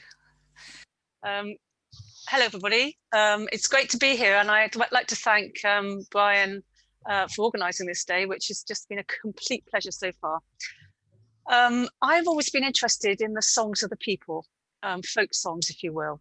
And I'm going to just talk today, just briefly, about a song from Bridgwater, which I think is a really treasured artifact and something to be proud of. So I'm going to do a PowerPoint presentation for you on this particular song and its singers. And also at the end, I'm going to just play a YouTube video, so fingers crossed, so you can hear it. Let's share the PowerPoint. Oh, no, you don't want that one. Okay. So today I'm going to talk about the Press Gang and Susan Clark, who was a Bridgwater person. I've always been interested not just in folk songs, but in the singers of these songs in particular. And Bridgwater and its district has some of the best folk singers that were collected from by Cecil Sharp from the early 1900s. He travelled around, as many of you will know, on his bicycle, interviewed people, took their songs down, and made friends with quite a lot of them. And he also took photographs of them. And we've got some great, very rather wonderful photographs of just ordinary working people who had these great treasures of folk songs within their memories and in their daily lives.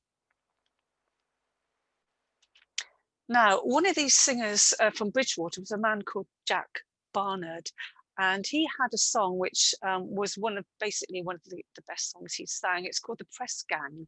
And this you'll see featured in the Journal of the Folk Song Society, Volume 8, 1927. And here is that page, and it says, sung by Jack Barnard at Bridgwater, Somerset. Cecil Sharp visited him on the 4th of April, 1907. And it's a song, as you see, about the sailor's misfortune and happy marriage. So there we go. We have a sad story that turns out into a happy story, or does it? So this is a song about forced recruitment into the Royal Navy by men, particularly sailors, in the 17th, 18th century, particularly at the time when we were at war with France, 1793, 1815, that sort of thing. And people were forced into the Navy.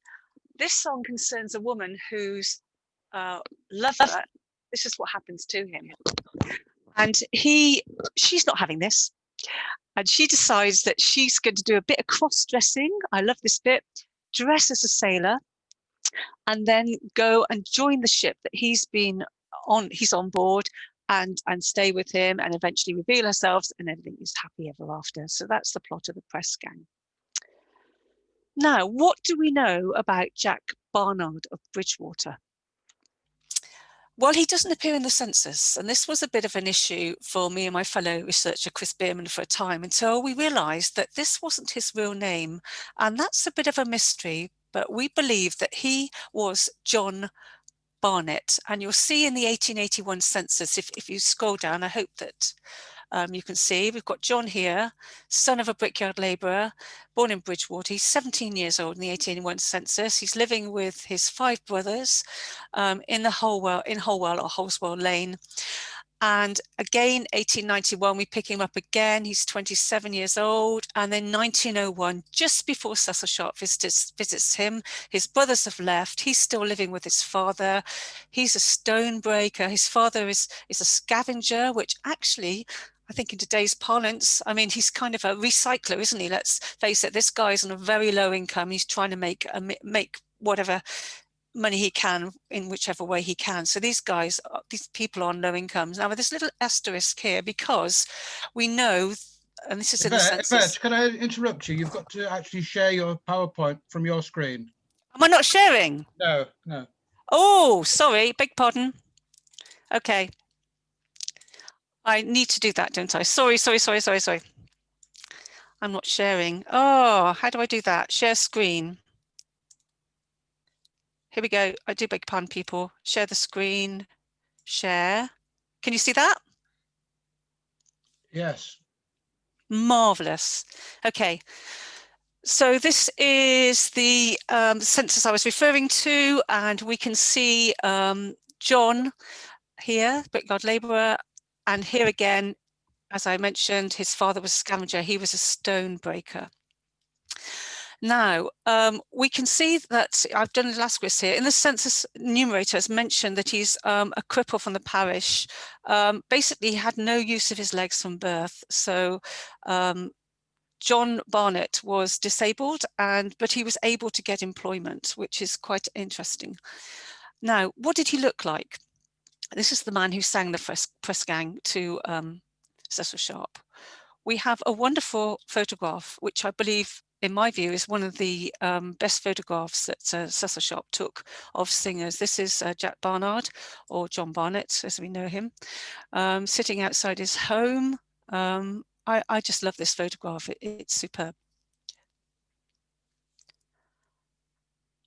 So the press gang. When I first became aware of this song, I was quite keen to learn it. It's a fantastic song, and that's why, you know, it's been featured in the Journal of the English Folk Dance and Song Society, because it is such a terrific sort of artifact, if you will. And you see, this is in Cecil Sharp's handwriting. I just wanted to check the words that were published were what were taken down, because quite often these songs got bowdlerized. And by that we mean, you know, the rude bits are taken out and we end up singing songs that aren't really, you know, from the mouths of the people. So I wanted to just check what Sharp had taken down. And what was published was a true rendering of what was sung to Cecil Sharp. However, look at this. This is page 2 of that document. And here you can see at the bottom of the text, it says, Susie Clark, pair Jack Barnard at Bridgwater, April the 4th, 1907. This got me wondering, well, hang on a minute, did Jack actually, was this his song? I mean, he clearly sang it to Sharp, but was this his song? Was this a song that he knew that was in his repertoire, that, you know, of the 150 songs he knew, was this one he would sing regularly? And clearly it wasn't. He'd got this song from a woman called Susie Clark. So off I go to the census. And here we find Mrs. Susan Clark in Bridgwater. 1881, here she is. She's single, she's a charwoman. And she's living in Lewis's cottages off West Street, again, that area of town where much of the impoverished population of Bridgwater lived at this time. 1891, she's marked as a widow, so somehow she had married in between times, and she's a farm servant. 1901, just before she meets Sharp, we're back again. She's single, she's lost her partner, she's back, she's on a low income, and we find that she's buried in 1909, aged 82, from the Union Hospital, from the workhouse. So this woman, you know, this is a little bit of her history, and I want to find out more about her. There is a letter from the Reverend Warren. Now, he was the curate of St Mary's Church and also the workhouse chaplain. And this letter is to Fox Strangways, who was Cecil Sharp's biographer. He wrote a biography of Cecil Sharp, the best biography. There are 2, but go to the Fox Strangways if you want to find out more. And this is dated 19th of August, 1931, and it's in the Vaughan Williams Memorial Library, which is in the English Folk Dance and Song Society headquarters. And this is what the letter says. There was a man about 50, this is Jack, John Briffett, a cripple who had never been to school, who sang over 150 songs. He could neither read or write, yet had a very accurate memory, which Sharp tested in this way. There was a woman he had failed over and over again to get to sing. Aha, could this be Susie? He put Barnard on to get her to sing to him, which he succeeded in doing, and then sang some of her songs to Sharp. At last, Sharp got her to sing these songs to him and found they were word for word and note to note the same as Barnard chanting them to him. So let's unpack this a bit. What we have is a woman who did not want to sing to Sharp. Sharp asked Jack Barnard if he would intervene because she's a neighbour and get some of her songs, get her to sing some of her songs to him, which Jack Barnard then sings to Cecil Sharp. Then we find that Sharp or Barnard, whoever, someone ultimately charmed Susie to sing her songs to Sharp. And then we find out that Jack Barnard had the astonishing memory, but we believe he had. Now, Susan Clark also sang other songs to Sharp, and we've got this one called Locks and Bolts. Her name's interesting. Can you see? She has the Bridgwater E. The E in Bridgwater comes and goes. That's just the E on her name.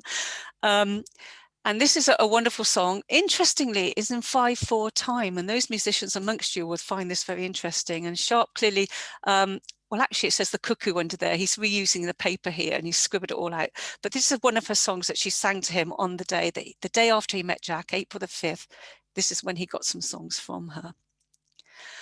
Another lovely song. It's about, and again, it's about courtship. So a man is forbidden access to his sweetheart. What does he do? What do? You go and break down the door of your girlfriend's house, and then you extract her and off you go. So anyway, that's Locks and Bolts.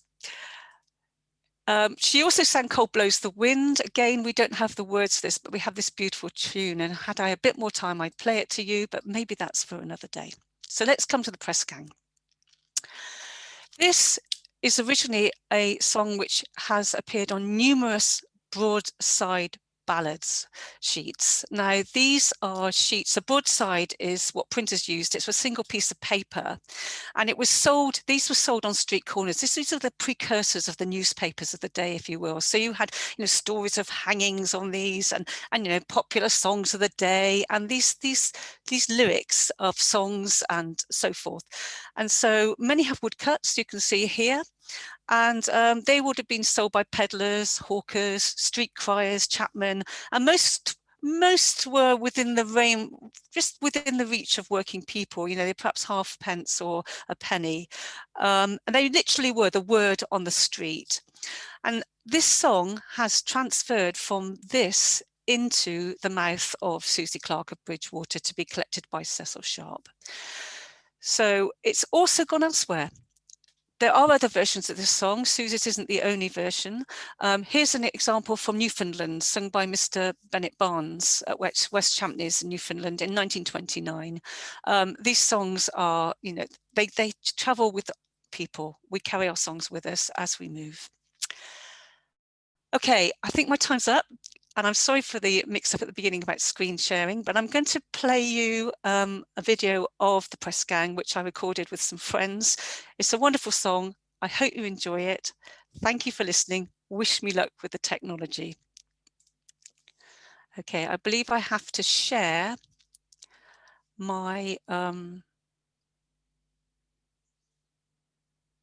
do I do this? Hang on one second. I have to share my sound with you. So I'm going to open this link. Here we go. And I'm going to stop this a second while I do advanced screen sharing. I practiced this earlier. Hold on one second so you can hear this. I'm screen sharing. How do I do this? Okay. I need to. Brian, any help on this one? How I do the vocal, get the sound up? I'll try to play it and see. If you can't hear it, let me know, people. Okay. It started.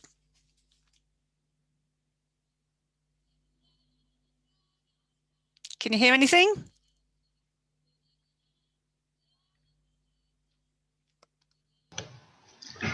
Can't hear anything, Yvette. Okay, right. Okay, let's just right. I should have something here that says advance. Oh, Yvette, if you stop screen sharing and then re-screen share, you can then tick the box. Stop share. Okay.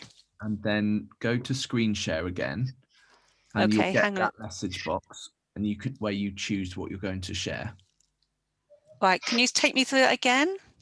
So if you go to screen share. Yep. Share screen. Yep. And then when the box comes up to choose what you want to share, I think there's an option along the bottom to tick share computer sound.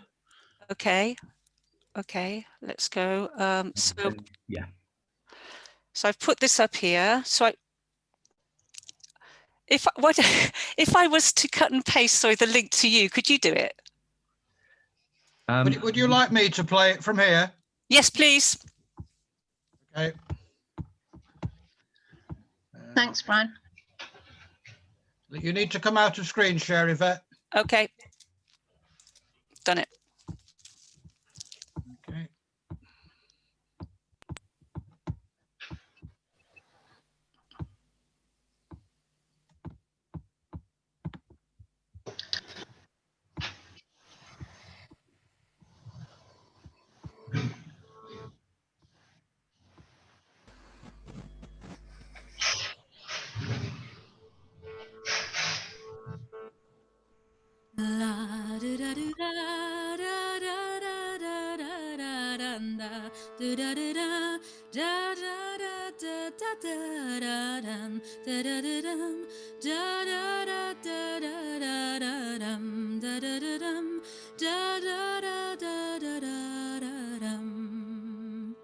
It's of a rich gentleman in London did dwell. He had but one daughter, most beautiful girl. 3 squires came a-courting, and she refused all. I will marry a sailor that's proper and tall. Now, father, dear father, now hinder me not. I'll marry a sailor, it will be my lot to see him in his charm with a smile on his face. I am sure that a sailor, he is no disgrace.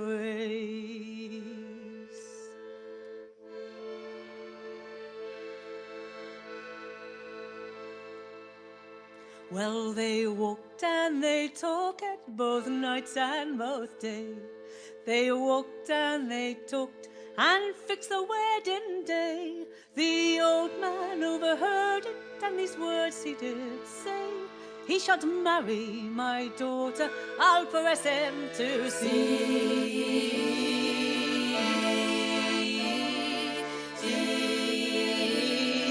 Press him to sea.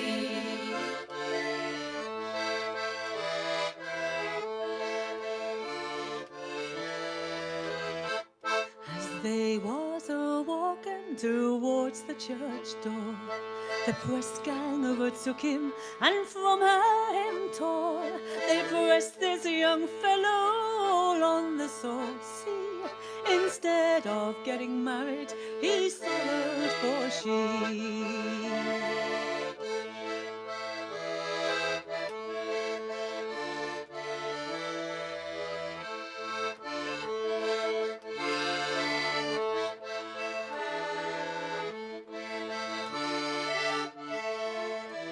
Well, she cut off her hair and she altered her clothes, and to the press master she immediately goes, saying, press master, do you want a man? I am willing and ready to do all that I can.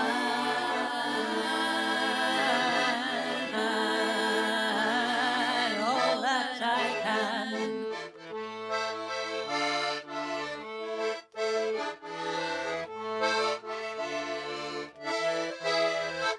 Then she shipped on board the very same ship her true love for a messmate so quickly did take. True love for a messmate you quickly shall hear. She sleep by his side for full half a year.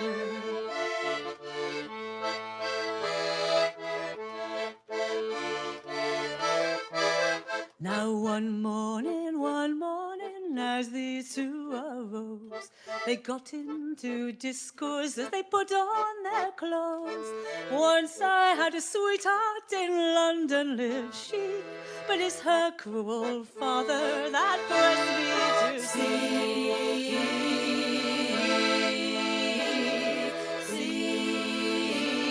Press me to sea.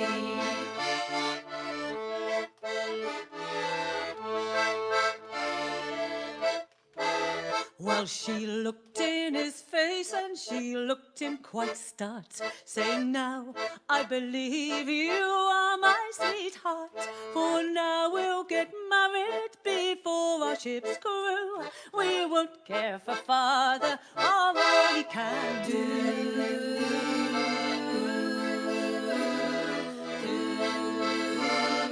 All he can do.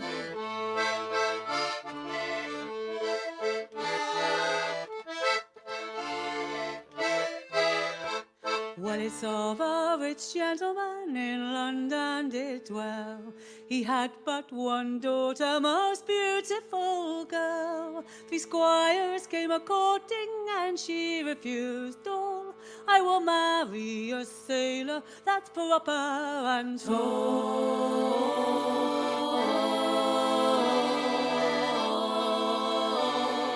Proper and tall.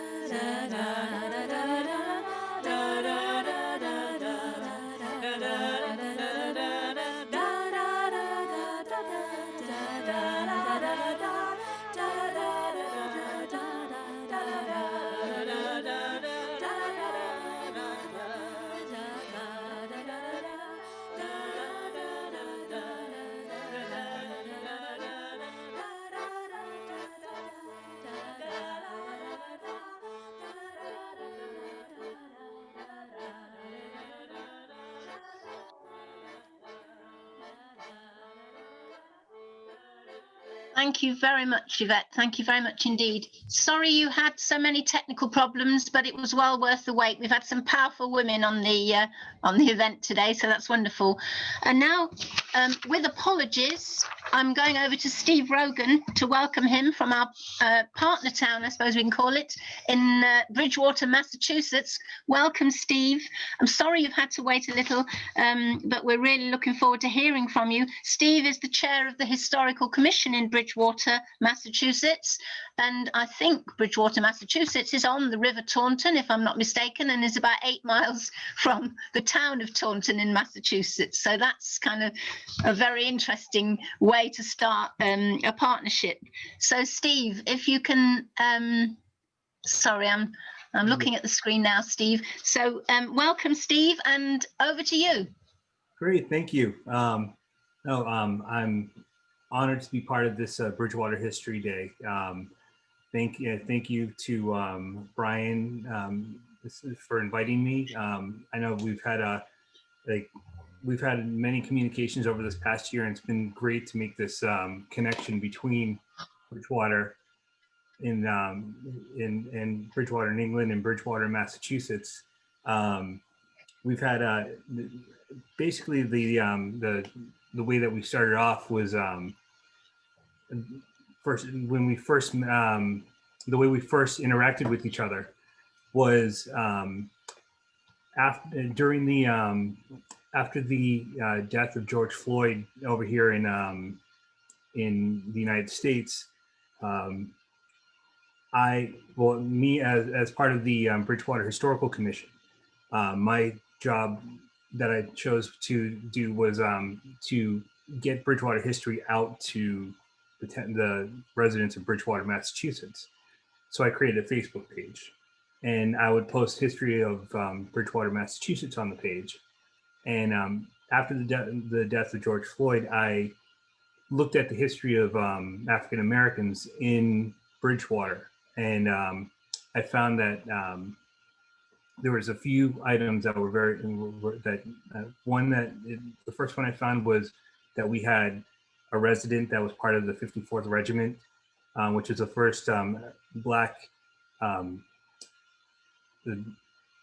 regiment in the Civil War. But then also after that, I found a document that described, it was a letter from the town of Bridgewater in England, that was sent to Bridgewater, Massachusetts.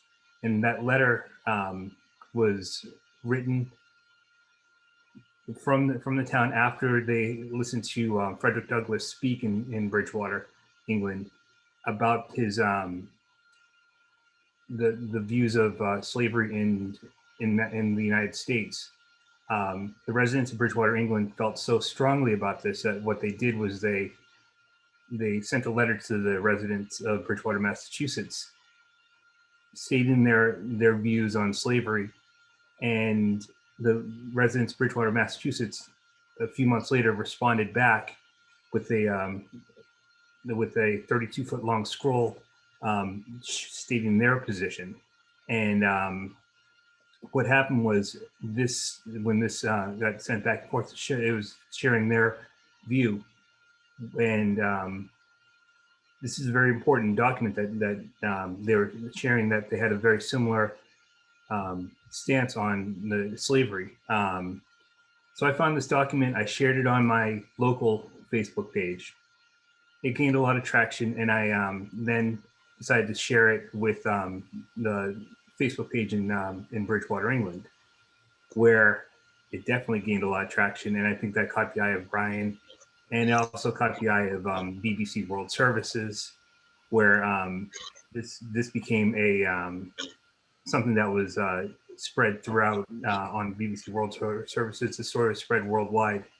It was a great way to show that the connection between the two towns, the views of how we had similar views, and I can, what I can do is I'm going to show you a video that the BBC World Services presented on after they did Brian and I did a few interviews. It was a great event. I'll go back to, before I get into that, I'll go back to actually what Glenn was saying about our connections between Bridgewater, Bridgewater, England, and Bridgewater, Massachusetts, with an E. Yes, we're very close to Taunton. We're right on the Taunton River. And it's, we had very similar industries to your Bridgewater. Our industries were brick making. There's brick making. There was shipbuilding at one point. There was a lot of manufacturing, iron working. It's a beautiful town, and I'm sure that we've been hopefully doing Bridgewater proud, keeping up the history of the town and keeping up the good name.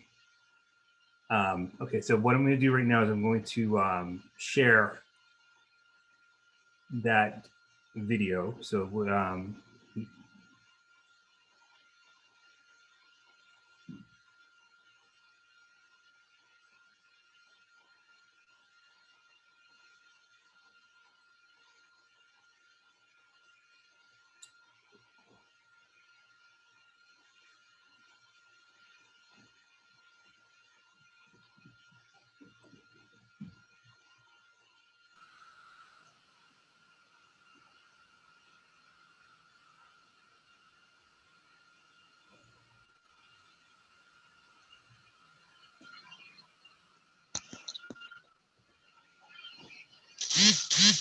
right, hopefully everyone can see my face. Here we go.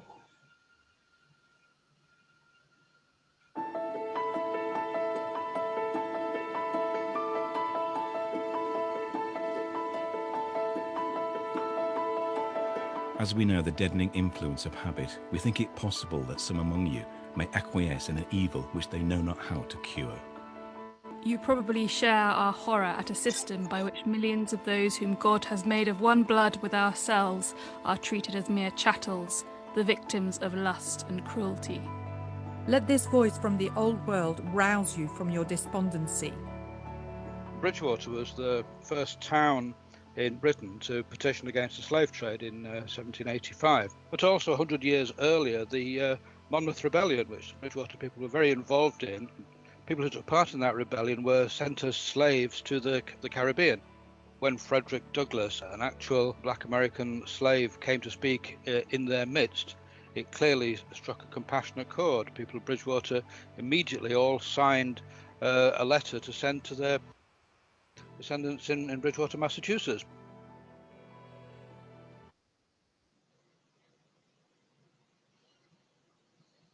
received that letter from Bridgwater, England, I think that probably made them realize that, yes, this is bigger than just the United States. People are watching. And I think that ties into the current situation. Black Lives Matter affects everyone. And I think that the letter from England showed, hey, we're watching.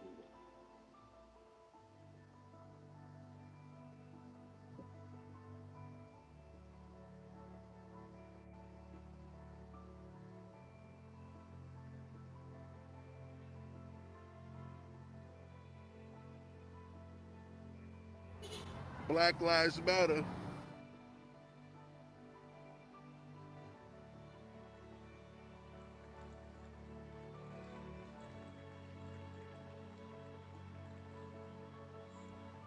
Racism is endemic and it's everywhere. The people who wrote the letter in 1846 would have felt that they've done something, achieved something, and then seen the escalation of the campaign to the Civil War and the ending of slavery. And I think their descendants in Bridgwater today would feel the same, that they're part of a global movement towards a better humanity.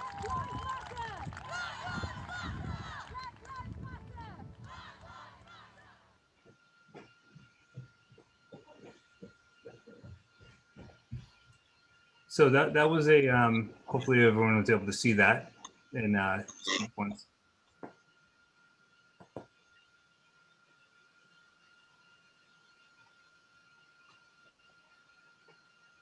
I'm also running into a little slowdown issue on my side.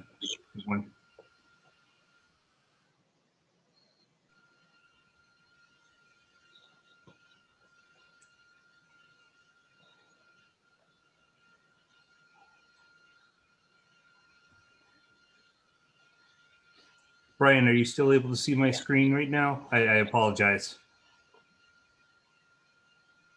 We see your screen, Stephen, yeah? Okay. You can stop sharing your screen now if you want to. Yep, and just my computer's doing a little mean to me right now.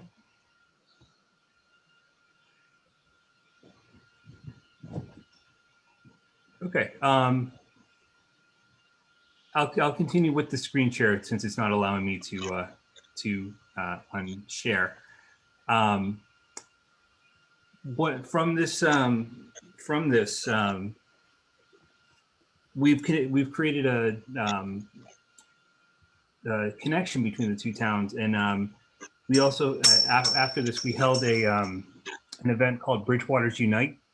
Our first one was Bridgewater's Unite for Diversity, and we had representatives from both Bridgewaters get together and share their views on diversity. It was a wonderful event, and we're looking to have to continue this, not only to have it just be Bridgewater Unite for Diversity, it could be Bridgewater Unite for History, Bridgewater Unite for culture. I think it's we have a lot of connections. We have a lot to share between each other. If I can, I'm going to try to do one of it right now.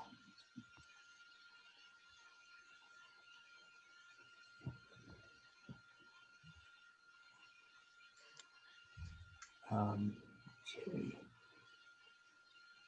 This is just a quick clip from the Bridgewater Unite for Diversity that I'll share with everyone.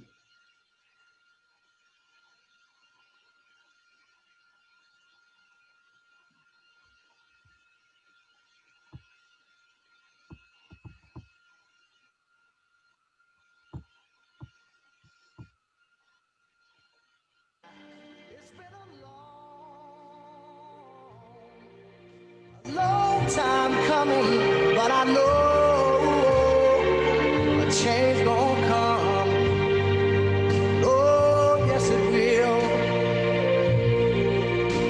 I go to the movie and I go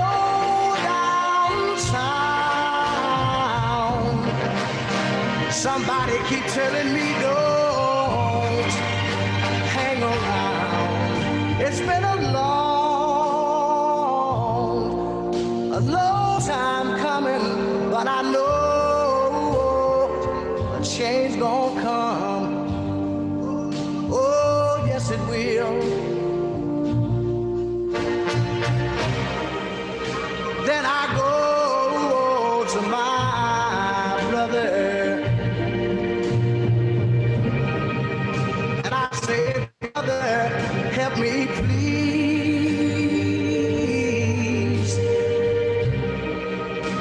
But he winds up knocking me back down on my knees. Lord, there've been times that I thought I could last for long, but now I think I'm able to carry on. It's been a long time coming, but I know change gonna come. Oh, yes it will.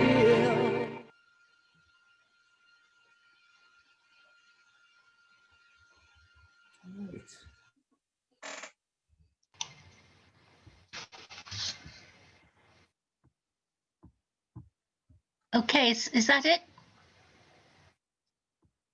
Brian, is Stephen finished? Yeah, but we can't seem to unfreeze his screen, so we'll have to try to remove him from the meeting. But carry on, Glenn, if you can. Oh, I'm sorry. Well, sorry, I can't see him at all. But thank you. Well, thank you, Sam Cooke, for that wonderful, inspirational piece of music, and thank you, Stephen Rogan, from Bridgewater, Massachusetts. We're very proud of our history in helping to abolish the slave trade, and we're proud now that we've got a relationship with Bridgewater, Massachusetts, and here's to a long and happy future together, and a particularly happy future at the moment for the United States of America, but we won't go into that. So sorry you've had to wait, but we're now going to finish with the second part of the Bridgewater Bridge, and this is about the first iron bridge. Again, thanks to Miles Kerr Peterson and Tony Woolrich, and we're going to end the session with the second part of that film. Thank you. Okay, Brian?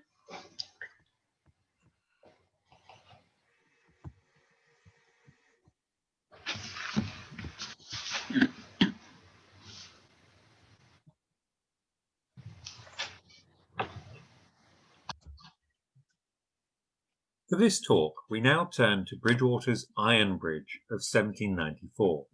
Its story begins with the world's first ever iron bridge, which was cast and built at Coalbrookdale, Shropshire, and opened in 1778. This was instigated in 1775 by a group of subscribers who wished to build a bridge over the River Severn, as the cost of ferrying stones over the river for the Coalbrookdale foundry was too great. The tender documents specify that brick, stone or wood was envisaged for the construction, and it would have a span of 120 feet, a width of 18 feet, and a centre arch of around 35 feet from low water. For comparison, the iron bridge in Bridgewater was about 2/3 of this size. The Coalbrookdale Bridge was designed by Thomas Farnalls Pritchard, a Shrewsbury architect and bridge builder, who had proposed such a design in 1773 to Joseph Wilkinson, the ironmaster, with works at Wiley, Shropshire and Bradford in Staffordshire. Back in 1709, the first Abraham Darby had rebuilt Coalbrookdale. His business was that of an iron founder, making cast iron goods, including pots, kettles, firebacks, and the like. These were sold over a wide area from Northumberland and Cumberland and London and Cornwall. They were initially transported by trough for further distribution by road to local ironmongers. And the trough had been developed so that heavy, bulky cargoes of coal, grain, salt, or quarried stone could be carried in relatively shallow water. Typically, they were 65 to 70 feet long, 14 to 16 feet wide, and of a shallow draft. At Bristol, Neremiah Champion sold an enormous amount as he also exported abroad. A typical shipment was 2,370 pots and kettles, 500 smallwares totaling 29.5 tons and valued at £360. It might be significant that the 1735 map of Bridgewater has marked on it Mr. Darby's Quay, at the bottom of Chandos, later Castle Street, and perhaps this was to aid his distribution in the west of England. Other iron bridges followed Coalbrookdale, but not for a decade later. Rainey, near Paris, was built in 1788, and Warlitz, near Magdeburg, was completed in 1791, both being replicas of the Coaldale Bridge with the semicircular arch. In 1791, the Coalbrookdale Company cast a bridge for Holland, the details of which are lost. In 1794, they cast a bridge for the Marquis of Stafford at Treffan Park, Staffordshire, which survived into the 1930s, when it was sadly replaced by one of concrete. There are no Coalbrookdale foundry records between 1748 and 1798, but fortunately the Bridgwater Borough records contain documents relating to the Bridgwater Bridge. They are articles of agreement between the Coalbrookdale Company at Coalbrookdale, Shropshire, and the Committee of the Bridgwater Corporation to contract for erecting an iron bridge dated the 1st of June 1795. There are also a few letters, 1793 to 1798, accounts of 1795 to 7, and 1797 to 8, and an engraving of the elevation of the bridge. In 1794, an Act of Parliament was obtained, an act for building a new bridge over the River Parrett within the borough of Bridgwater in the county of Somerset, and for repairing, maintaining and extending the quays of the port of Bridgwater. The Bridge Committee in Bridgwater comprised of Robert Codrington, the Mayor, Edward Seeley, John Crandon, John Symes and Joseph Jeffrey. The letters were signed by Thomas Pike, who seems to have acted as a clerk of the works. Thomas Pike was a brass and bell founder with premises on the corner of St Mary Street and Dampier Street. He was an elder of the Christ Church Chapel in Dampier Street. The agreement for the Bridgwater Bridge noted that the price of the ironwork would be £1,430 to be paid in 2 instalments, and it was designed by Thomas Gregory of Coalbrookdale, a foreman pattern maker who had designed the component parts of the first iron bridge in Shropshire. The castings would be delivered to Bridgwater by 31st July 1796, and Thomas Parry, an architect and bridge builder of Cardiff, was to build the masonry abutments. The borough of Bridgwater was to supply the scaffolding, estimated to cost £500, but this would at least have resale value, so they could save a bit of money there. The accounts survive for 1795 to 8, and these show that the abutments cost £1,200, and Thomas Gregory was paid £10 for making the pattern for the coat of arms on the bridge's sides. He was a fine model maker, and made one of the Coalbrookdale Bridge for the Coalbrookdale Company, which is now in the Science Museum in London. Income to pay for the bridge was received in turnpike tolls and tonnage tolls, presumably for goods wagons, and between 25th of March 1795 and the 25th of March 1798, this came to £2,776, 15 shillings and 2 pence, which was more than half of the cost of the project. A fine engraving of the bridge was published in 1797, as you can see here. Thus, Bridgwater's Iron Bridge was the third to be erected in Britain. However, the time between the Coalbrookdale Bridge and the Bridgwater Bridge had been a time of interest in bridge design, the most important being from Tom Paine, who was also a revolutionary politician. In 1783, after recovering from the strains of the American War of Independence and publishing the renowned Rights of Man, 1791-2, he began to design a single-span bridge to cross the river Schuylkill in Philadelphia in a single span of a massive 400 feet. The Coalbrookdale Bridge had been made from a tall semicircular arch, whose height made the design feasible only for rivers running through deep gorges, or for bridges with costly embankment towers, clearly impossible for a river of the width in Philadelphia. Instead, he developed a much shallower arch, fashioned from a small segment of a large circle, and such a shallow arch could stand more than 100 feet and required no more than 5 feet of vertical clearance. He unsuccessfully experimented with bridges in New York, Paris, Yorkshire and London, the latter constructed by the Rotherham-based firm of iron founders called Joshua Walker and Company. This was later dismantled and the iron returned to Yorkshire, where some was used in the bridge built by the Walker Company over the River Wear in Sunderland in 1796, which at the time was the longest iron bridge in the world at 236 feet. The famous Wearmouth Bridge had a considerable affinity to Bridgwater's Bridge, with the diminishing rings filling the spandrel between the roadbed and the arch. It is a pity that John Chubb never drew the Bridgwater Iron Bridge being constructed, but we do have a series of magnificent engravings of the erection of the Wearmouth Bridge made by Robert Clark and published in 1798.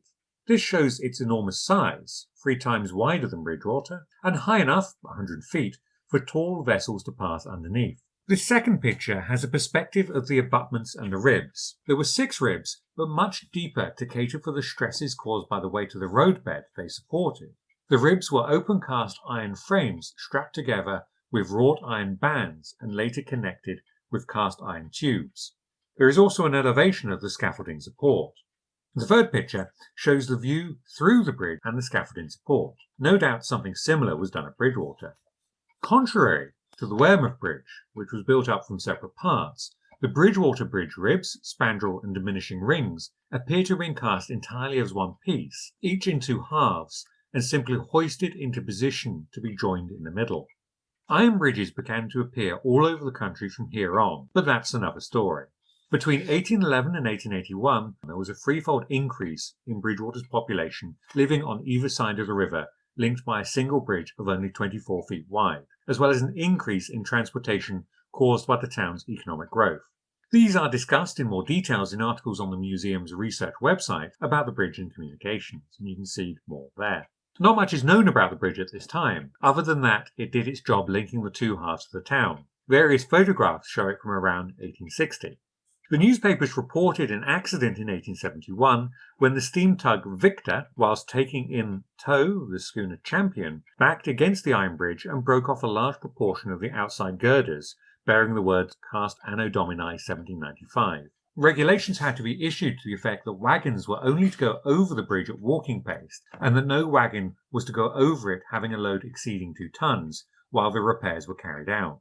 The background to the decision to replace the Coalbrookdale Bridge awaits investigation, but evidently this old bridge was felt to be too weak for the loads likely to be caused by the visit of the Bath and West Show to the town in 1883. A newspaper at the time reported, in 1882, at a meeting of the Corporation on Friday, the tender of Mr. George Moss of Liverpool, amounting to £3,214 11 shillings and 4 pence, was accepted for the construction of a new wrought iron bridge over the River Parrett in the centre of the town, the ironwork of the present structure to be disposed of to the contractor for £175, and the contractor undertaking to provide a wooden temporary bridge for the sum of £150.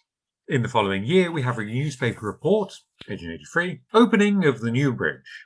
There was a grand ceremonial here on Monday, the occasion being the formal opening of the newly constructed bridge over the Parrett. The bridge, which was designed by Mr. R.C. Else, C.E. of Bridgwater, is 75 feet span and 36 feet wide in the clear, having 2 footbaths, each 6 feet wide. It consists of 7 wrought iron arched ribs drawn together by transverse and diagonal braces, and rests upon and is built into masonry abutments. The panelling consists of ornamental cast iron railings fitted into Ham Hill masonry piers each end and surmounted with cast iron lamp brackets carrying Suggs patent lanterns and burners. The road is practically level, only rising 6 inches in the centre of the bridge, and the new bridge is 12 feet wider than the old one. To celebrate the opening, the tradesmen generally close their establishments. This view is towards Fore Street. Note the spectators on the temporary bridge here. In the evening, a Guy Fawkes procession was held over the bridge with squibbing, and this is one of the key moments in the development of Bridgwater Carnival, although again that's another story. It is extraordinary that despite numerous photographs for the time of the town, especially of the docks, surviving in the museum collection and elsewhere, none have yet appeared showing the bridge replacement, which was a major project and involved the construction of a temporary bridge alongside. Yet at least some of the Coalbrookdale Bridge still survives. The remains of 5 iron ribs can be seen embedded in the bridge abutment.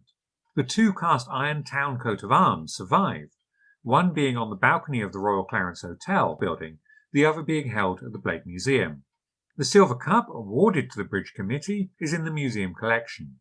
It was awarded in 1807 by the town MPs for the Bridge Committee's support in their election successes. Bridgwater was plagued with traffic jams well into the 20th century. This photograph shows the bridge gridlocked in 1955, for example, and the ornate building behind was the George William Memorial Hall, the YMCA headquarters. This had opened in 1887 and was demolished in 1968. Congestion on the town bridge was not alleviated until 1958 with the construction of the Blake Bridge on the Broadway, which was opened with the key which was used back in 1883 for the town bridge.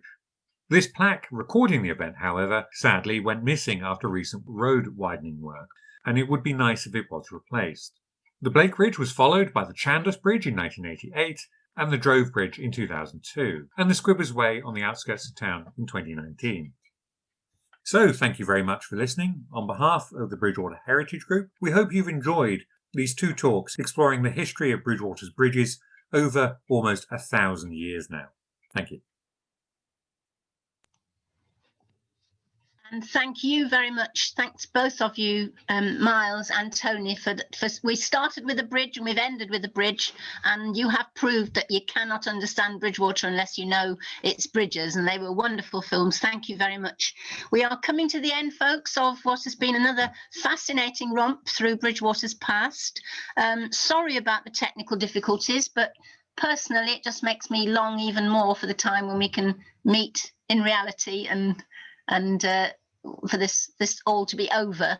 But thank you very much to everybody for your contributions. Absolutely marvelous. I'm not, you know, what an array of enthusiasm and talent and insight. And I think you've done us all proud, and you've done Bridgwater proud. Thanks to everybody who's been listening. I hope you've enjoyed it. I hope you found it well worthwhile. We're never going to be short of material in Bridgwater, so we're going to look forward to next year's History Day. We'll always have some interesting stuff to do, and I'd like to thank also Brian Smedley, who's the, shall I say, the brains behind this, Brian? Is that all right? Or the Brian behind this? Yeah. But really, Brian puts an enormous amount of work into one of the loves of his life, which is local history, and I think it pays off in an event like this. Thank you, Brian. Thanks also to Andrew for the technical support that you've provided. That's been really good, and as I say, it's been a bit of a struggle sometimes, but well worth it, I think. And thank you all for coming. Brian, did you want to say anything before we close? No, obviously, I apologise for any technical hitches, but when you use an 18th century technology, what else can you do, Glenn? So. Okay then. Well, thank you very much, everybody. Anything you want us to follow up on, leave your email address in the chat box. Okay, thank you and goodbye. Thank you. Thanks.